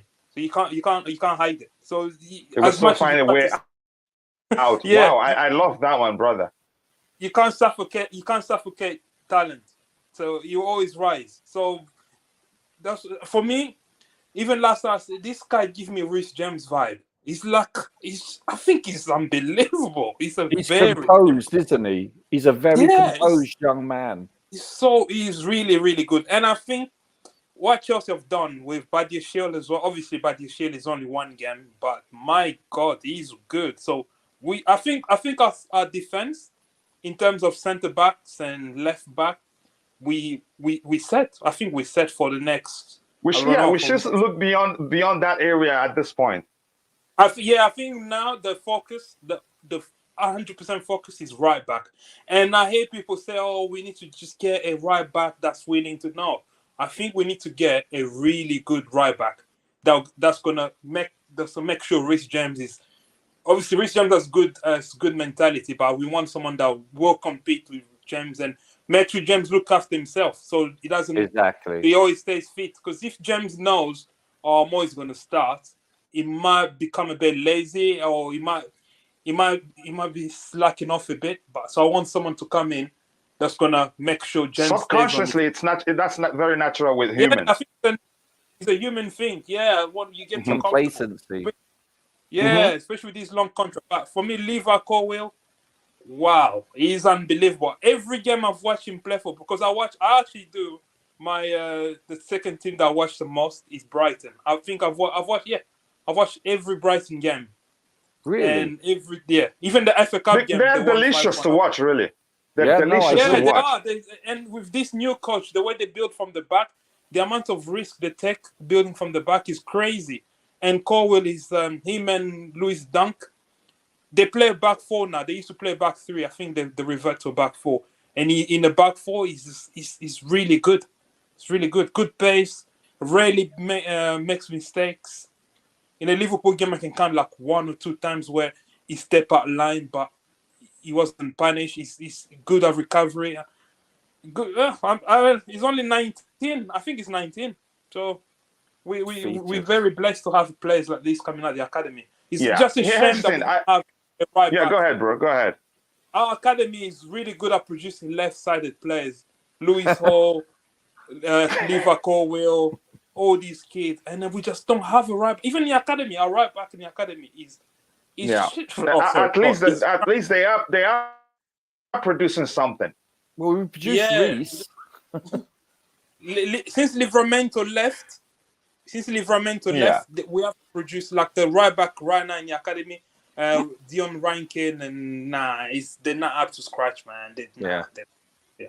Just some stupid theory. How about the young player looking at James is there? So let me just go to the left, so I'll get a chance. But I'm just kidding anyway. That's by the way here. But how Rafael Leao? Are we letting him go? No, we're not letting him go. Leao is again. He's what we heard about 2-3 weeks ago. He's on the verge of extending his stay at Milan, but never say never. This honest. I'm not going to argue against anything. Again, that if you tell me they want to sign the president of PSG, Kylian Mbappe, I'm not going to argue against that. I'll say, okay, let me just wait. If it happens, I wouldn't doubt it. They're capable of doing that. Yeah, Klopp did a Potter, but he walked away and recommended Tuchel. Okay, now I remember what happened because I wasn't sure how he left. He was losing game after game after. It was like there's no solution. So I'm thinking, in the Premier League, again, it's simple, actually. You will get a chance because the high line will always be there. Just plan for it. Plan to exploit it. You get to beat Liverpool. But the truth is, if you get 10 chances, score them all because they will outscore you. But that's, by the way, thank you for saying that. I appreciate that. He won the double at Dortmund. Then after that, things went down south and he couldn't find a solution to it. I don't think there's no amount of signing in the Premier League that would change things again in a sustainable way and change things into a state that will be sustainable. Why do I say that? It is up to club to change things again in terms of the high line that is very predictable, always no different. He doesn't play differently. It is up to him. He has to change his approach for things to turn out turn to the right direction and stay that way for a long time now. Because they figured them out. Even the bottom table team can beat them if they have the quality to put away their chances. So now, again, people, I'm going to scroll to the very bottom. Potter is rebuilding the team with young lads. Nice time ahead. Yeah, the future is bright. My concern has always been the immediate future. I'm going to scroll to the very bottom. Quite a lot to read, but apologies, guys. We have some topics to touch here. Again, how Vardio is still even in the conversation. How many central defenders and forwards do we need in one team? We can't just, I understand those are the priority, but this is something we just have to talk about. And again, it's good that we're talking about him. That shows you how good it is, but I don't think the club will move for Vardio anymore. It's just like spending lavishly. It wouldn't be a signing that would make any sort of sense. But again, even without Vardio, I think we'll still be good in that area, except if Koulibaly leaves, if we're believing the rumors. But I think he stays. What we're seeing isn't down to his fault. Again, the bad games he's had, the whole team has been underperforming. And if you look at the games that the one he scored the goal and against Wolves, he had a brilliant game because the defense were protected quite well. But again, I'm not going to get into that. That's, by the way, I'm scrolling to the very bottom. Apologies, people, please. I can't read everything. And Susan, I hope you had a very good Christmas. Starling leaving as arrival of the Modric, there's a chance that's the case, and we're hearing he's listed as one of those players that we've been looking to let go. Esamano, Chelsea currently have 24 players, 17 is limit. Santos will go on loan. We have to already move on to Dacho Fofana and Badiashile have already played the two clubs. The two clubs. Okay, I think I understand that. Okay, so we have to move on some people to accommodate new signing. Forget Vadio, we've got 100 defenders. Yep, we should move on from that. What else do we have here? Wally Waldo, I wouldn't waste that much money on a player, again, that's not Premier League proven. Again, that's another option. So again, but that's not, we don't necessarily even have to bring back Levi Colwill right now, but I don't think it would make sense to go and spend that much money on Vadio. So yeah, people, apologies. I'm at the very bottom right now. Even without Trossard, Brighton still play well. Yeah, they were very well, a very good drill side. We're only seeing a little bit of hoop by Chile. We have to wait until Potter unlocks his game. Then we will see again a monster at the back. He's the player I liked, and I've used the analogy of how I'm happy we didn't sign, what's his name, the one that went to Barcelona. We wanted to sign him, but so we pulled out. Kunde during the World Cup, every time so they had a clearance, the ball goes to the opponent. But Badia Chile, I followed him a long time now because we wanted him in the summer. It didn't work. He's had a clearance often, again, 99.9% of the times, in most cases, from what I've seen, goes to his, again, teammate. That takes some calculation. He's a very, very intelligent player. And I often, again, I like players who likes to keep the ball on the carpet. He does that all the time too, and he has a good passing range. Again, no goalkeepers in our academy. Yeah, I don't know what's going on there. Again, Caicedo is better. Again, DM and left back. Really, okay. Walter Moregbe. Again, nice to see you. I hope you're doing well. Eddie Love for Blue. A report from Simon Phillips has now claimed that Leicester City are plotting a move to sign Loftus-Cheek. I'm not surprised. Why do I say that? Didn't he worked with him in the academy? Yeah, he did. Yeah, with Brendan. Yeah. Yeah, so that's one that this report makes sense. And I think Brenda, and I think Loftus-Cheek, but the problem is, would you want to leave? I'd say no. I think he likes Chelsea and feels like he still have more to offer. But if I were him, under Brendan Rodgers, I think we'll see the best of him. He recognizes he's an 8. He's not a deep-lying midfielder. And you know what? He has a chance there. He should take it because Talisman is leaving. Yeah, you return. Talisman is leaving, and believe me, he will make a better player to them. And to me, he's well equipped to do better than Talisman because he's a creator. Talisman, I don't even know what he does as a midfielder. I know he scores goals and all that. I wouldn't want him at Chelsea if I'm being honest. I think if Chelsea wants to sell, Loftus-Cheek should go to Leicester City because the man knows him, he loves him, he trusts him, and probably he takes the Talisman role, which is very advanced, and he creates more chances for them. And he's a fine finish on his day. I think from again, except for Sarri, but from who again? I think from what's his name? Thomas Tuchel did him dirty. I don't think he trusts him as an 8, which traditionally is his, again, preferred position and where you get the best out of him. But that's, by the way, any possibility of getting Arsen Zakharyan. We'll get to that in a bit. Let's see, Wally Waldo says again, what do you think about Caicedo? Another one, again, white, okay, Caicedo, again, Ecuadorian, again, Caicedo is Ecuadorian too. I don't know him that well, bro. Again, I have to research him to see again if I'd suggest him to the club if it were up to me. And the feel for Arsenal, I beg feel for them where we're made them cry. What do you think about Caicedo? I'll research him. Will a right back be signed? I have heard of Denzel links. Yeah, we'll get to that in a bit. Just quickly, let me see what we have here again. If you're watching, if you haven't, take a second, drop a like on the stream and subscribe to the channel if you haven't. We're really moving very well. We have a few more likes to get it to 200 likes. We can do it, people. 162 likes, that's not easy. So we'll move on from Levi Colwill. Let's see what else we have.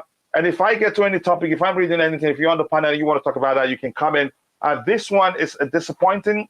It says PSV have rejected Chelsea's opening offer for 30 million euros for Noni Madueke and want more money if they were to sell in January. That's the key term. Every time you see finding it difficult to come to terms with a club, it's always because it's January, because finding the replacement isn't that, again, will never be easy. Anybody want to talk on that one? Some people were complaining yesterday that he's injury prone.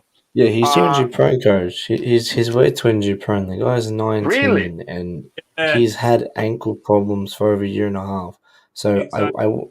Okay, the price is quite cheap, but I wouldn't go and spend that money on a player who's just had so many injuries. I mean, we did that on Fofana, coach. We spent that money, now look at our problem. For me, You want to go And for we this tried player, to you're we gonna tried to argue that Yeah. then. A lot of people weren't paying attention. Yes, I want to go for round twos on it. But if we're gonna buy him, fine. But don't be surprised. The guy, unfortunately, tears. His ankle. I think it's an ankle problem from the mistaken all groin. So I was looking at that other day. I'm not sure, but it's a massive problem, and he keeps recurring the same problem. So I don't know. I wouldn't go buy a broken toy at full price. So Yeah, but how about the argument that when the player is younger, there's a chance they overcome that? Because I'm always, whenever we talk about such again, I remember the case of Ian Robin. He was at Chelsea.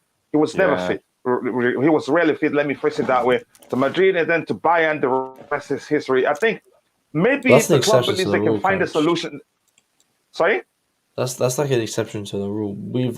We've done it ourselves just last season where we got an injury-prone player, bought him, and now he keeps getting injured. So we can use Robin and all those other examples. We just did it. Matt, another thing to consider here, this guy is coming in to be on the bench because on the right, we're going to mainly play Sterling. So it's just going to be rotating. So, But is it something we need as well? Do we even need him? I think 30 million is good for a bench player. Obviously, in today's market, it's good for a bench player. I think it's good to rotate with Sterling. But if you as a main starter, then I'll have issue. I'll have a lot of them because it's not really going to be a main player. I think Sterling is going to start most games. But again, do we really need the guy now as well? Anybody else want? Yeah, go ahead. Yeah, do you think Fofana then, Matt? Do you think he's a bust? No, I don't think he's I don't a think bust. so. Here's the thing. I think. Go ahead, Matt. Based Go on ahead. his injury. But I mean, unfortunately, I'm not a doctor. I'm sort of going what I can. So my guess for me is that he'll come back, he'll play, but he's going to have these recurring injuries for the rest of his career. He'll have those. Maybe he might play for 4 or 5 months, but then 1 month he'll be out for 3 weeks. So he won't be able to play a whole season. So I think we just overpaid for him while we had better options. We had much better options to go for as well with knowing this injury problem. So I wouldn't go once again for a guy who's just had the same thing. And do we need this guy really? Bitten, twice shy, right? Exactly. So do we really need this guy as well though? Like to make a second mistake on sign a player on a mistake that we just had. I would go spend that 30 million, go buy another talent from Brazil or something. I'm not saying the guy's a bad player. But I'm just saying it's just such a big concern. Picture? 4 or 5 years ago, 30 million was such an inordinate amount of money, even for a starter. I was thinking, like we bought Kanté for 30 million, I believe. I'm like, wow, that's way overpriced. Now, 30 million doesn't even get you a bench player. Roger, let me ask you this quickly. Let me ask you this quickly. Now, the predominant argument then, when we were trying to sign for Fofana, most people say he's young, he will overcome it, and that and that. And when we but it didn't look like we really paid attention to it. I still believe he will overcome it because he's a player I want to stay fit so we can get the best out of him. He's a fine player. Now, the argument was that he was still young. Does that really, a player being young, do you think we should, again, trust paying, again, the amount of money for in the case of Fofana, but in this case, he's just 21, 22. Do you think that's what the club looks at and say, okay, maybe he will overcome it, or maybe if he goes under the knife, we'll solve the problem permanently whenever we are called? Our medical team isn't solving this. Hold on, Matt, be nice, man. But Roger, your thoughts. On a serious note, Roger, your thoughts. I couldn't help that. That was bloody funny, Matt. Don't mind, Matt. Listen, that was great.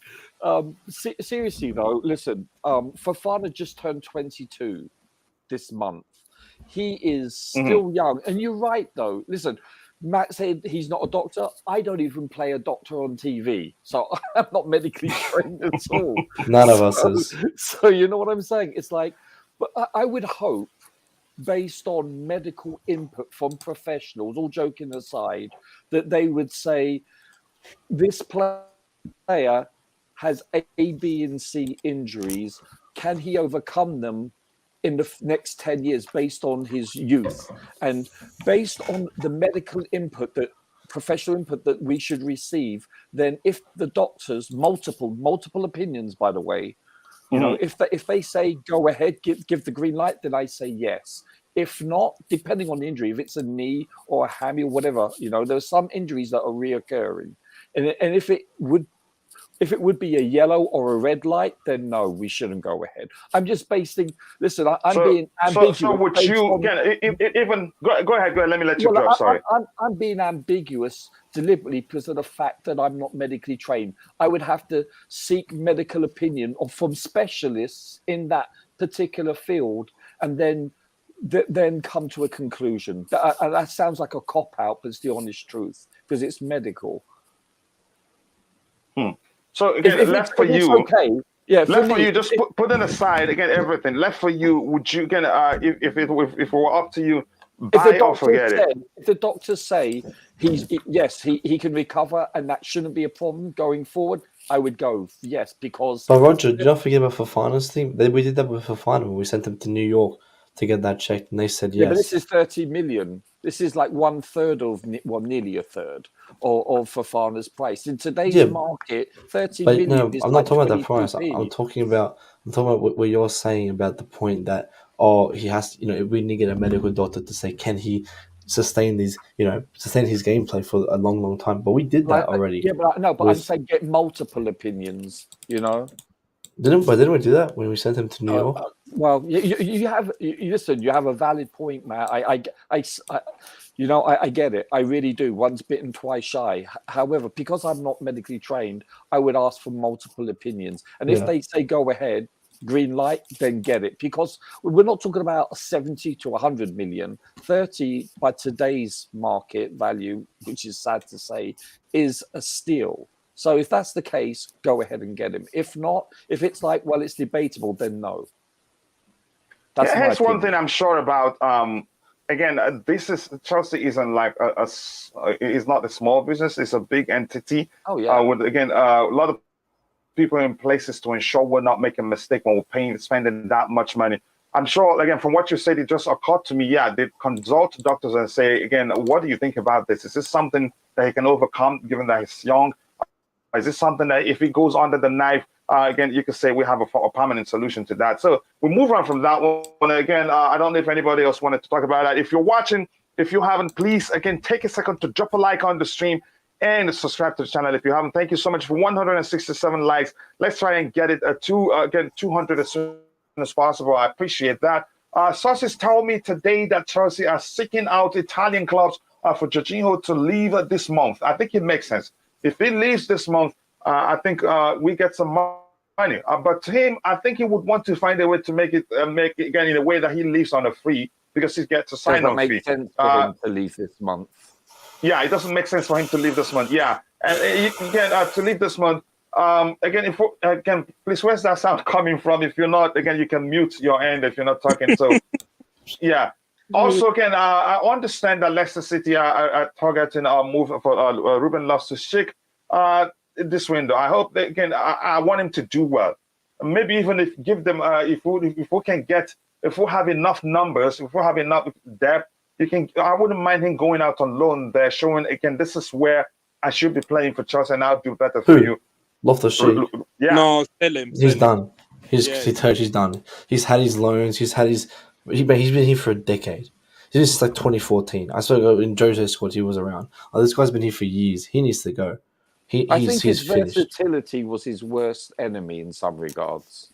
And I fear that's the thing. And that's the thing, Coach. Yes, when we talk about they're played out of position. Yeah, if they don't fit the position, they don't fit the jersey. If the manager says play here and you don't play well there, well, I'm sorry, someone's better in your position than you are, so you have to leave. So I think Loftus-Cheek has never been good enough to play any starting position, and we don't play a system that suits him. I think go to somewhere like, I don't know, Turkey, where they might play around him because he will be a better player than what they have. So he's just not fit for this league, and I think he needs to go. He's done. I think he's fit for the league. I think he can play for Roger, you're a Leicester. not going to win this argument. Don't go there. But just pressure. I love Loftus-Cheek, but I give up.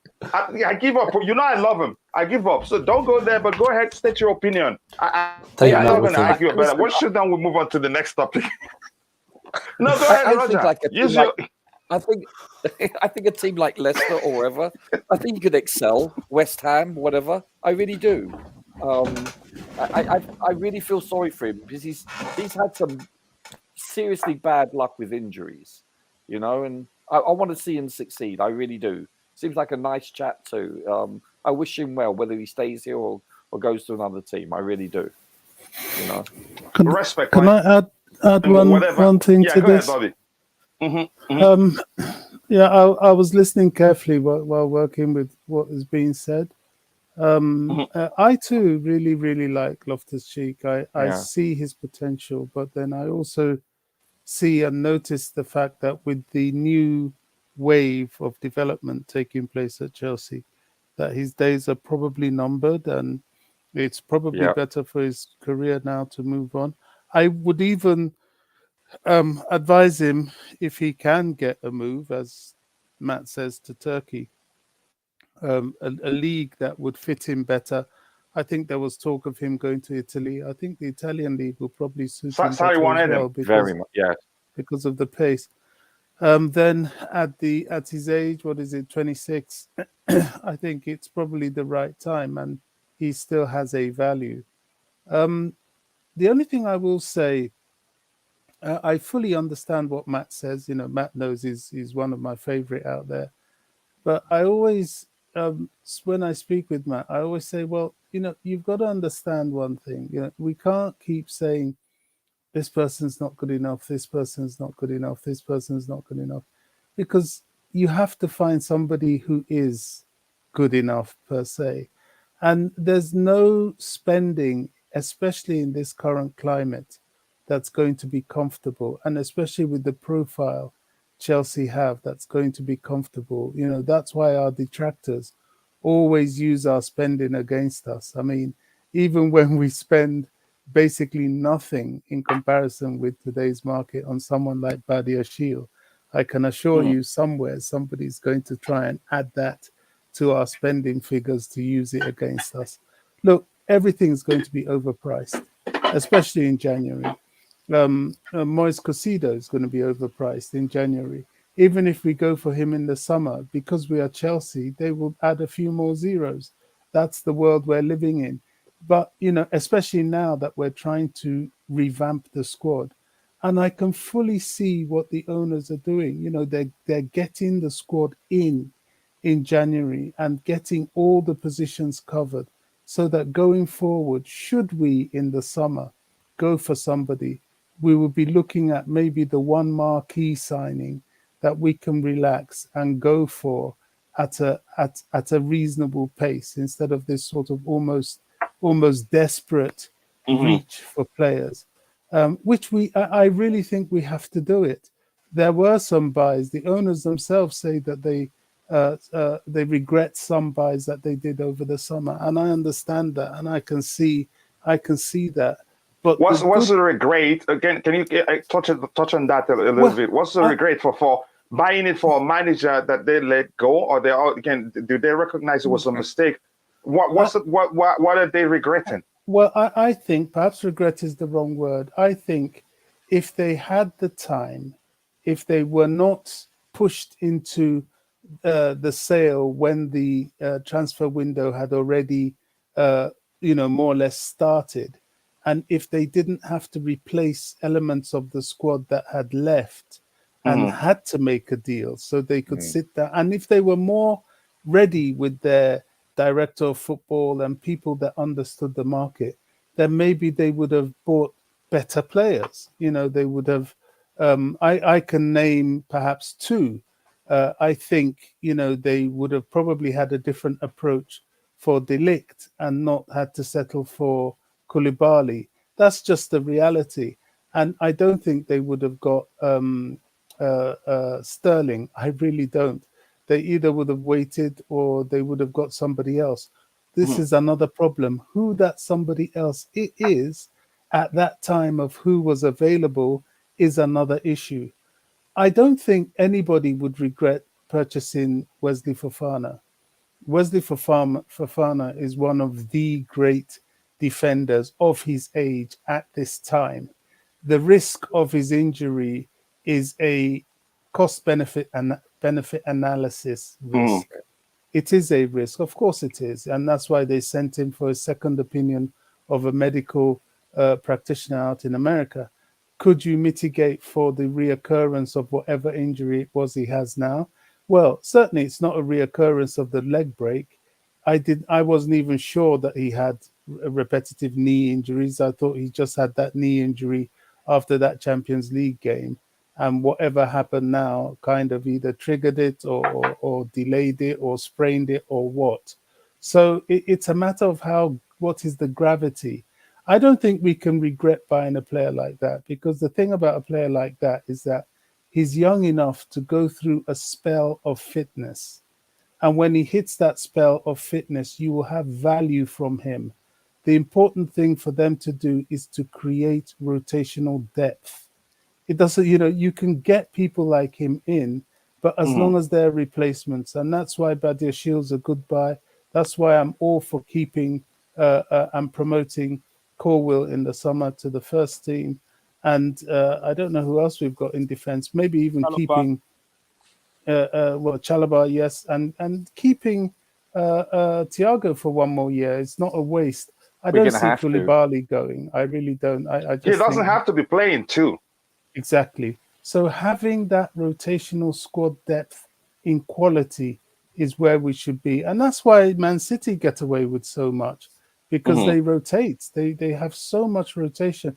They've got a Often. few players like I think Bernardo Silva is prone And to a Bobby, knock or always be two. specific, because we're educated, those in the chat and those that are watching, because the culture of having backups, it costs us a lot. I always say Man City can clarity is needed there. Man City, they have rotational players, but they're not just backup. Whoever comes in is as good as that person that's left on the bench. Yeah, they're rotational. That's why exactly. That's why. No, I'm just saying language for people to understand why we say we don't use the term backup here. But go ahead with what you were saying, brother. So, going the long way round to come back to this Noni Madueke guy, I fully understand what Matt is saying about him. If it was the old Chelsea, where we're purchasing a player that we are going to rely on, game in, game out, then I would have my concerns. But I also take on board what Roger has said about, in today's market, 30 million is nothing. And 30 million for a squad player is almost nothing. And it's a consideration. I think he has enough quality for us to do this, knowing that he is going to really be a rotational player. He's not going to be a week in, week out player. He can't be. Who is he coming in for? Well, are we sure we're going to keep Callum Hudson-Odoi? The way things are going, I don't think so. Are we sure we're going to keep Sterling? Time will tell. But definitely people like Ziyech, Pulisic, they are going. And there will be the space to have that rotational player in this Madueke who could come in for the likes of Mudryk, who isn't going to play every single game, that's for sure. Maybe do a little rotation with people like Chukwuemeka and even Mount. I think it's probably a wise buy. I think it's worth a consideration. All right, I'm going to catch up with what we have in the chat. Thank you for that. Again, great contribution there. I appreciate that. If you're watching, if you haven't taken a second to drop a like on the stream, we're 25 of 200 likes. We can get there as soon as possible. Thank you so much for all the support. You're the reason why the community is growing. Rather have Marcus Thuram than Noni Madueke. Thuram can play as a winger and as a forward. If I'm given that choice, I'd go for Thuram. Versatility is key, and at this age, deploying him in multiple positions won't be a problem. It won't affect his performance or his development or anything. Yeah, so that it makes sense. I think we should get Diaby right wing forward again position. He can be our Saka. Okay, let's see what happens. Noni would be cool again off the bench, and plus he's still young. There's a chance he overcomes whatever it is that's reoccurring that people are saying, making people say he's injury prone. If he goes on the night, there's a chance that gets fixed permanently. But that's, by the way, again, especially if we are getting rid of Ziyech, Pulisic, and Havertz. Let's see. Chelsea should go for Pedro Porro as Rich James is. We don't say backup. as competition for Reece James. Yeah, as a rotational player for Reece James and Zakharyan is a difficult one. We get to that. I'm going to scroll to the very bottom. Apologies. Again, into the one OG here. Has anybody seen a credible report about that right back? We now have 8 forwards and talking about Noni and Thuram. Yeah. I'm sure, again, they're doing that. But our frustration is that we're not hearing anything serious. But there's one we will talk about in a bit. Again, Shevchenko used to be 30 million, right? Yeah, that price then was crazy. I've read that one to the very bottom. Please, apologies again. I can't get everything that's in the chat. Tonio, I hope you're doing well. NXC, I hope you're doing well. CFC Hakim, thank you for joining here. Again, Odoi without the injury would be a clear of Modric. No. They're 2 different profile players, if we're being honest here. Let me see what else we have. Again, I would rather just pay Leverkusen to not terminate Hudson-Odoi's loan. It's Kami. Brilliant. Again, nice to see you here, bro. I hope you're doing well. Big up to you, too. How's work going? I know you're probably at work, and I understand bills don't pay themselves. It will be very expensive for Chelsea if they do not find clubs for access players. The squad is too big, and we have too many players, especially attacks, playing some position. No complementary skills and all that. Again, we have a bloated squad that isn't balanced. Would also rather give the Madueke money to Marcus Thuram, which is an argument that makes sense given that Thuram can play as a number 9 and also on the flanks too. We should get an expert to come and talk to the fans about FFP. I don't get where the line is between investment and expenditure. We need clarity on that. Also, yeah, that's true. Yeah, because I just talk about it, but how much counts as an investment really? I think the club probably have a clear knowledge of that, but that's, by the way, I think we need to talk about it. Rodrigo, you wanted to say something? No, we can actually pull out the definitions and put out. I think we have enough brains on this panel to dissect. Maybe one day, maybe you should dedicate. Speak for yourself.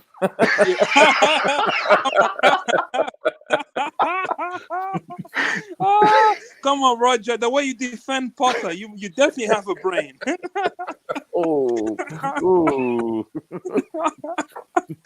Yeah. Here's one thing interesting here. Noni Madueke is English and under 20 makes it easier on the FFP with amortization. So that makes sense why the club may still push for him. He can offer value. Personally, I'm tired of hearing attackers. I know I have my own timeline, right? Like yesterday I was saying, the club probably has their own timeline. I have my own timeline. And in my timeline is right back and midfielder. But maybe the club is working differently, And until you see that, you'll still be restless. You'll still be asking questions. Yes. Yeah. No, you think I don't know? Again, Ivan Toney, our Brentford striker, is much a better profile than Thuram. And the other day, somebody said, no, Ivan Toney is going to prison. He's not coming to Chelsea. Oh. you know what, though, gentlemen? I would love. I understand there's legal ramifications, but because of the gambling potential. However, based on what he produces on the field, I would love to get Ivan Toney. I know he's like 29 or so, give or take, but he's just clinical. He's strong. He's strong. He's fast. He has a natural instinct for scoring. He's. I would love for us to get him. Would you bet on him? Oh, really? Really? Here's 2 things I want to say quickly here about Chelsea Football Club. Yeah. We seem to shy away from players that come with baggages. Sure. Yeah. No, I get it. Now, you could argue that may well be the reason why we're wearing that serious about, that serious about Ousmane Dembele. There was a time when that video came out newly, we had the opportunity to sign him.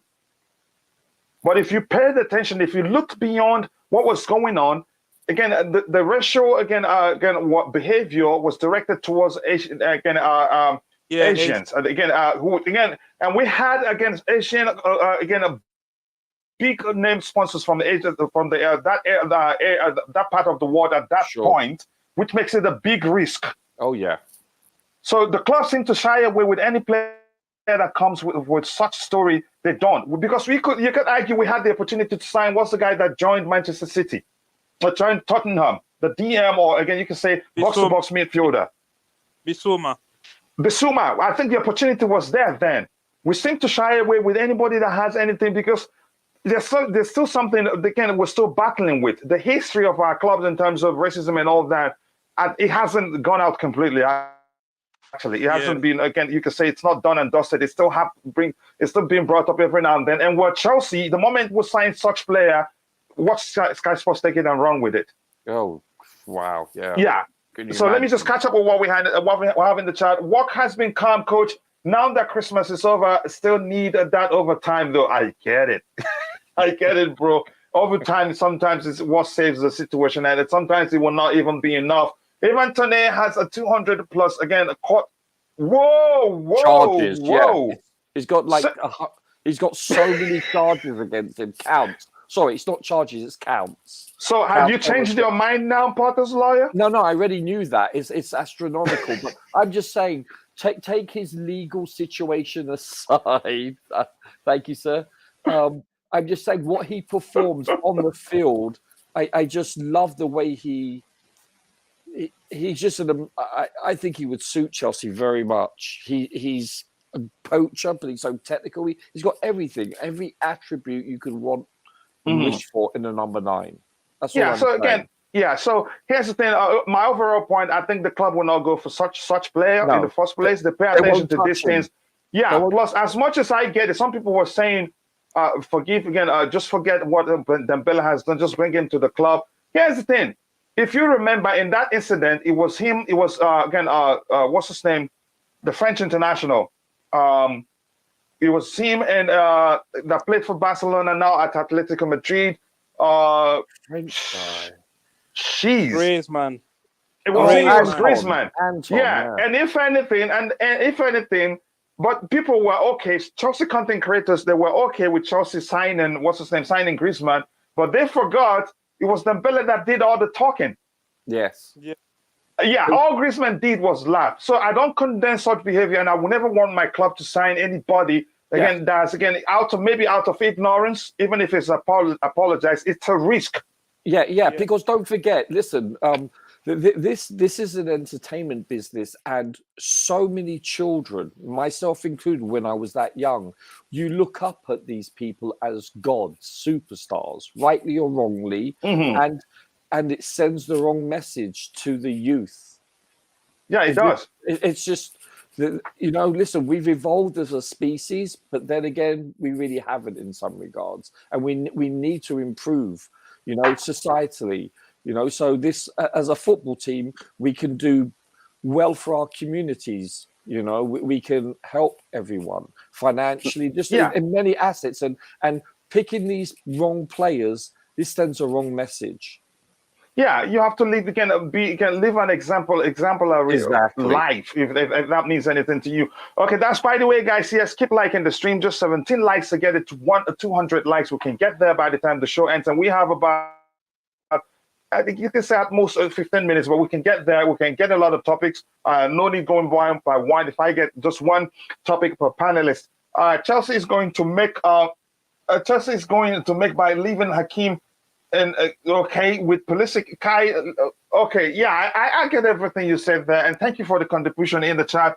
A mistake, I know your phone is trying to help you spell stuff. It happens to me all the time too. Pulisic, Ziyech, Aubameyang will be departing at some point. Do you really think Pulisic is gone? No, it's not going to be that simple. But like I said, he's probably, again, from our perspective, from the fans' perspective, he's probably on the chopping board, given the fact he hasn't renewed and he has just 18 months left on his contract right now. Two things. That's not long. Even if the club, even if the club values again the US market that much, and I understand losing Pulisic would mean some fans, because the truth remains, some of the fans that are following Chelsea now is just because of Christian Pulisic. Listen, he's a superstar in the States. Exactly. He's the Michael Jordan of football. The moment he leaves, they will follow him. And again, no matter how a lot of them will follow him. And no matter how you argue this, Christian Pulisic sold more shirts globally than Ronaldo at one point. He only came second to Lionel Messi. Yeah, he's a commercial viability. He's huge. Exactly, and these people value that. Yes. So, and again, for Graham Potter to have said, he's not going anywhere. He said that in one of his interviews. We want to keep him. But it would take convincing. The problem is that will he extend? Coach, do not use my client's name without. This is one that I would have really allegedly, Coach. This is one that I would have really liked to hear what Matt has to say about him, because if he's Matt would say sell him. Sorry? Matt would just say sell him. Yeah. Yeah, I would say. Now, if he's not, but to be fair, if he's not extending, then sell him. Yeah, the most viable option for the club would be to sell him if he's refused to extend. And now that we're in a position not to be bluffed by these players, because if he's not signing and you're begging him to stay, that means you're going to have to pay him stupid money. Exactly. And he's not worth that. His injury record doesn't make him worth that. So the question is, does he want to stay? This is the question then. Well, this is. I think Bobby drop his point so he doesn't lose what he wanted to say. Bobby, go ahead, drop. Now, typical of Chelsea, if he goes somewhere else, he'll sort of do an Iron Robin and end up being fit. But it doesn't matter. I think we have to have faith in what we're going for now and cut our losses if we're getting in these players, especially if we're keeping João Felix, which I'm not really sure about, to be honest, because I am. It's going to be very expensive to retain João Felix. I think he's worth it. Yeah, but even more difficult because he extended before he comes. Yeah, I think what I'm praying for is that let it be the rumors we're hearing that what's his name, Diego Simeone will leave Atletico at the end of the season. I don't want to see that happen. If he stays, Felix wouldn't want to go back. Yes, exactly. Yeah, go ahead, Roger. You have something to say. And Rodrigo has his mic open, which means he has something to say too. We're going to be moving really, really fast now. We have just about 10 minutes more. Go ahead. So, Bobby, what you said makes complete sense. Therefore, the question is, gentlemen, does Pulisic want to stay? If he doesn't want to extend his contract, means that we have to sell him. But Pulisic staying comes down to how much game time he gets. I think he'd need that reassurance before he extends. That's never going to happen. That's never going to happen. Yeah, and it's never going to happen. So it's a hard one to actually be able to predict what's going to happen. Yeah. Well, do you think he wants to stay or no? I think the whole thing comes down to game time, and I can't tell what Graham Potter wants to do with him. And if we're hearing that Modric actually accepted to come to Chelsea, that he was promised he walks into the team. Yeah. Which means limited space. Yeah. But I don't know. Go ahead. Yeah, go ahead, Rodrigo. You wanted to say something. Pulisic has to redefine his game now. He has to think about if he want to stay in this team, is he going to still be a left winger or maybe become more of a central player? Another thing, don't forget the next World Cup is in America. They build up to the World Cup itself, and after the World Cup, as they play like Pulisic in your team, it's good for the dollars. But we need to think. You need to think about where you want to play. Yeah, it's not good on the right way. Mm-hmm. No, that's it. That's it. Let's see. Mm-hmm. Okay, let's see what happens. Again, Cudio, Connie, again, Borussia Mönchengladbach, DM, or Caicedo soon as possible. Caicedo is not really a DM, really. It's more of a box-to-box player, but can be, again, you could say the manager can demand that he stays disciplined. It all comes down to the manager's demand. Koulibaly and Silva should stay and be backup for Fofana, Chalobah. Just say be part of the team. Again, if that will go a long way. And again, you should pay attention to Thiago Silva's pool. When, again, Badiashile was speaking, he said he couldn't resist. I think something to that effect. He couldn't resist getting the chance to play alongside Thiago Silva. That's why I'm saying staying doesn't mean he starts. There's a lot of stuff he can do. Again, that winning mentality, the younger players can rub off of it. Yeah. Yeah, go ahead. You were saying something. How to maintain your body and stuff. Mm-hmm. I would say that the good thing as well, the common thing about all our defenders, they all speak French. Exactly. That does go a long way, really. Yeah. And this one says that this month Yeah. Chelsea has bought some players, and not the first team has 27 players. And now the first team has 27 players. What if all the injured players has returned to play again? How Potter wants to handle it? Well, that's not my cup of tea. And I don't want a sip of it. Let him enjoy it. It would be a good thing for us. The more it is difficult for him to select, then to pick an 11, the better for us. It's that simple. Ivan Toney, okay.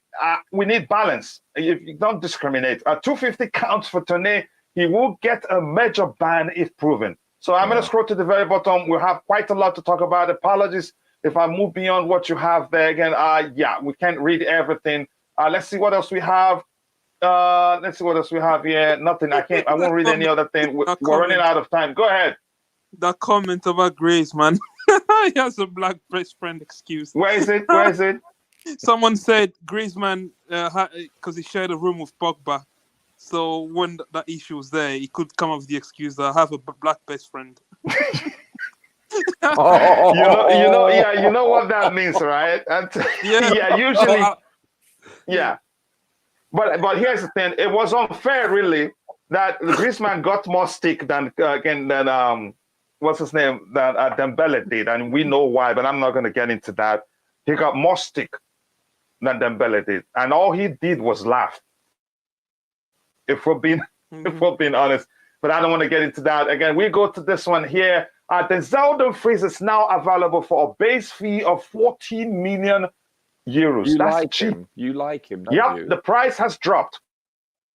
The price has dropped. Chelsea have had talks with Inter again, but have not made any official move for the defender. This to me just means simply maybe we're considering other options, which is good. Just 1 second, João Felix is 23. Large chunk of a fee has to be shown up in front of FFP. Okay, let's see what we have here again. We need competition in the team. Yep, we don't need backup. Chinedu Eze. Yeah, we need competition, not backup. So to me, this means again we're interested probably on other players too, but I don't want Poro for the other reasons we've discussed here on the panel. Again, thank you guys. 188 likes, 12 more to get it to 200. Let's get it there as soon as possible. We can do that. So please keep liking the stream and also do subscribe to the channel if you haven't. Thank you so much. I think we'll be making it to 9,000 subscribers in a few days. I believe we can, only if you think we will. This is, again, Chelsea, again, this is an interesting one. Yeah, we're growing, really. And it's due to those in the chat and everyone else who's watching, even those who are not participating in the chat. So thank you to all of them.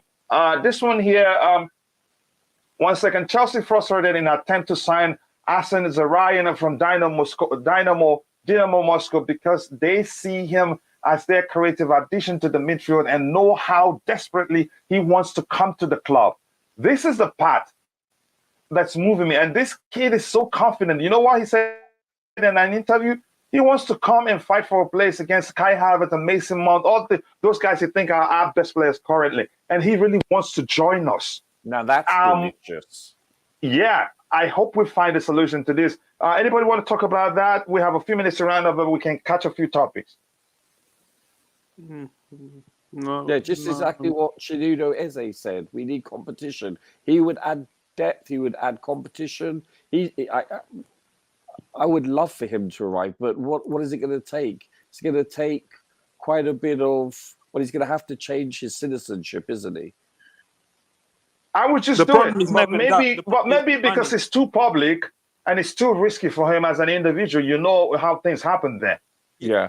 You don't want to feel like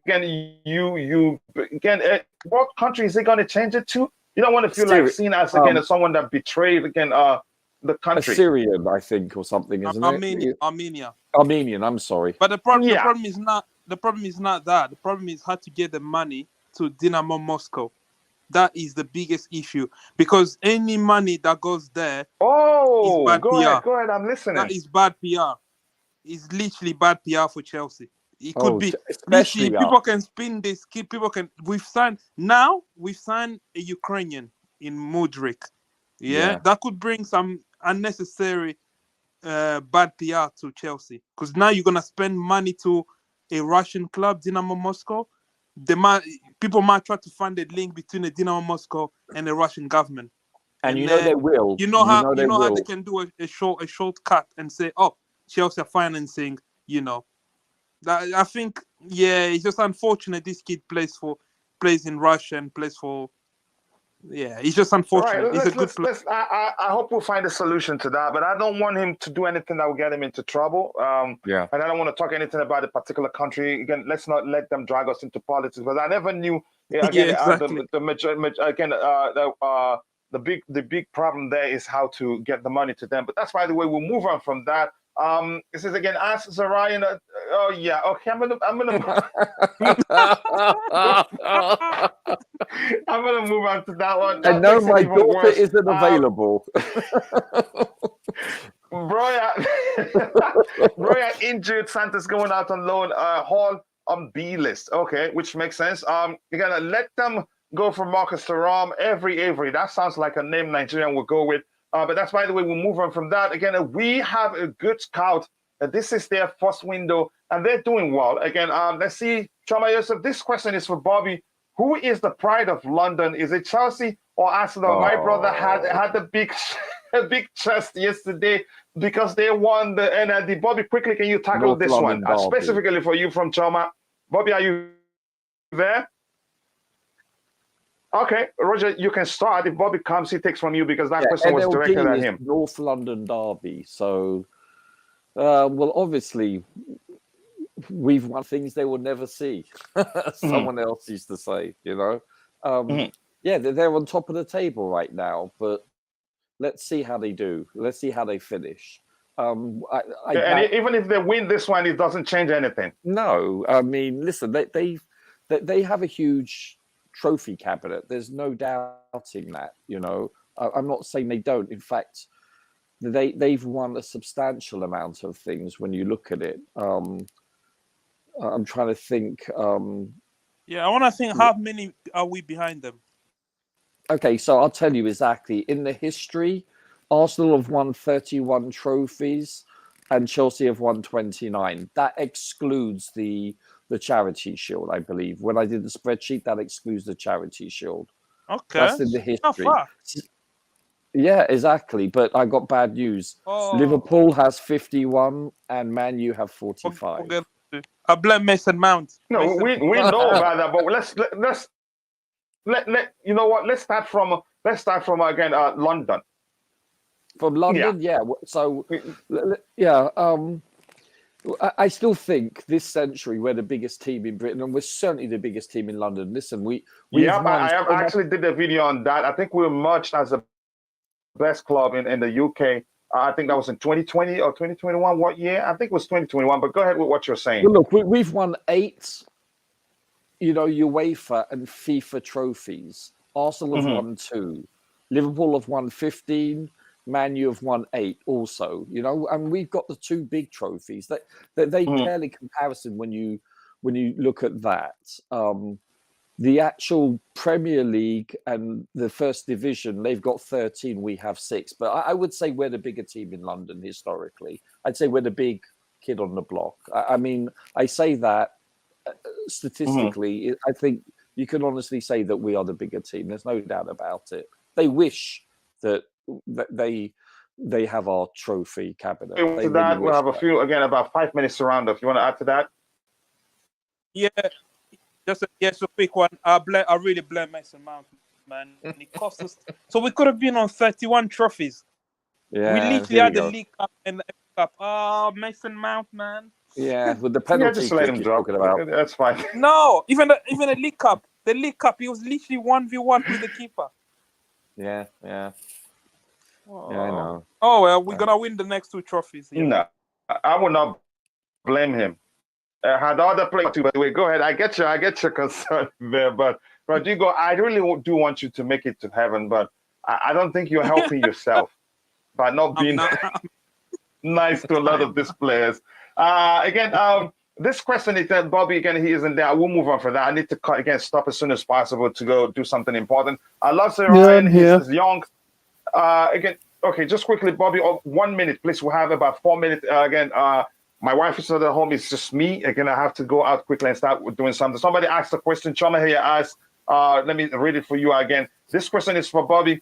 Who is the pride of London? Is it Chelsea or Arsenal? My brother had the big Chelsea. It's really like we're winning the league or something like that because they won again the NLD. So your thoughts?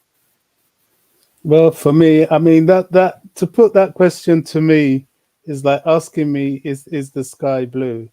Chelsea Go undoubtedly ahead. is the Tom, I'm pride of sure you're London. listening. What to say to your That's brother? a good Go pun, ahead, by the way. Bobby. Good pun. Mm-hmm. I'm just saying, for me, Chelsea's undoubtedly, without any measure of a doubt, the pride of London for sure. Yeah. Mm-hmm. Yeah. Do I Thank you very need much for. to Yeah, go ahead. elaborate Go ahead. further? Okay, you're still talking. Mm-hmm. I'm saying, do I need to elaborate No, further? you don't need. I think that does it for me because we don't have too much time. I just wish you came in earlier, but I know you are at work too, so I understand. This quickly says again, there are talks of a 17 million pounds of price tag for Moises Caicedo. Yeah, and that would be plus add-on also says again, this is just a corn adding that to it. He's not going to come cheap, but I know we're capable of getting him this window. Let me just look at the updates. Barcelona are urgently seeking legal clarity over a potential deal to re-sign America Aubameyang. They want him again. The rumors are they want him on a free, and I said good luck to them. That's never going to happen. We've paid at around 60 million pounds for him, and they refuse to actually beat down the price. I'm not sure the legal clarity they're seeking is whether they'll be able to register him or whether he'll still be able to play for them this season. Not because they're not anything about getting him on a free. They probably know we're never going to let that happen. Or whether they can get another financial lever. Yeah, that's the sixth one or how many times. N'Golo Kante's priority obviously is to stay at Chelsea and renew his contract. The latest contact was positive in this sense, and this was just yesterday. So I hope he stays. Like I said, as a player, no matter the little amount of game you can get from him, I think it will make a whole lot of difference because he's one player since he joined us. There's hardly any trophy that we've won that you'd look at and say he wasn't pivotal to us getting to the final and winning it. It's as simple as that. Let's see what else we have. I love Arsen Zakharyan. Okay, he's young, versatile. The issue of money is not an issue. Football has no connection with, but unfortunately, politics has crept into football. Don't they have a special thing, athletes like the Olympics? I don't think so. I think even FIFA coming into play and all that. It's possible to pay Russian clubs impossible to pay Russian clubs due to banking sanctions. That's where you pay it. And the banking sanctions is where the problem lies. It's nothing to do with, again, bad publicity. Okay, thank you so much for saying that. Shaw is one of the best to compete. Let me see. Chelsea should let Arsen Zakharyan go for our sake. Again, Mahim one. Chris, again, a good contribution there. Let's see. Choma says that thank you. He will listen to this part. Clip it out. Yeah, show it to your brother. Again, guys, out of topic. What's the story of Toko and white powder? I'm not sure. Again, no, I had to run because I have to go help my son prepare for school. Yesterday, I was supposed to go make the meal, the breakfast. I didn't do that, and they nearly broke down my studio door. So yeah, but I'm gonna go do something now. Thank you guys. The show has come to a natural end. It was a brilliant show, brilliant discussion, and brilliant contribution from everyone in the chat. Unfortunately, I don't have my brother here today, Liam Lane, who's not feeling well. So let's again pray for him to get better, and I hope he gets better. I love him so much again, even though I haven't met him in person. But he's one player. If he speaks, I listen to him. So much love to you, Liam. Again, your health comes first. I know you love the show. But get better, brother. And thank you to everyone in the chat. I see lateness is greatness, but we're leaving today. Chine Junwanne, again, thank you so much. Again, again, not an issue, no. I didn't have an issue. It's just my boys, they were hungry and wanted to break down the door. And when they so calm down, everything is all right. Choma, thank you for joining the show. Thank you to everyone, all the moderators in the house. Thank you, guys. See you guys next time. God bless us all, and bye.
you.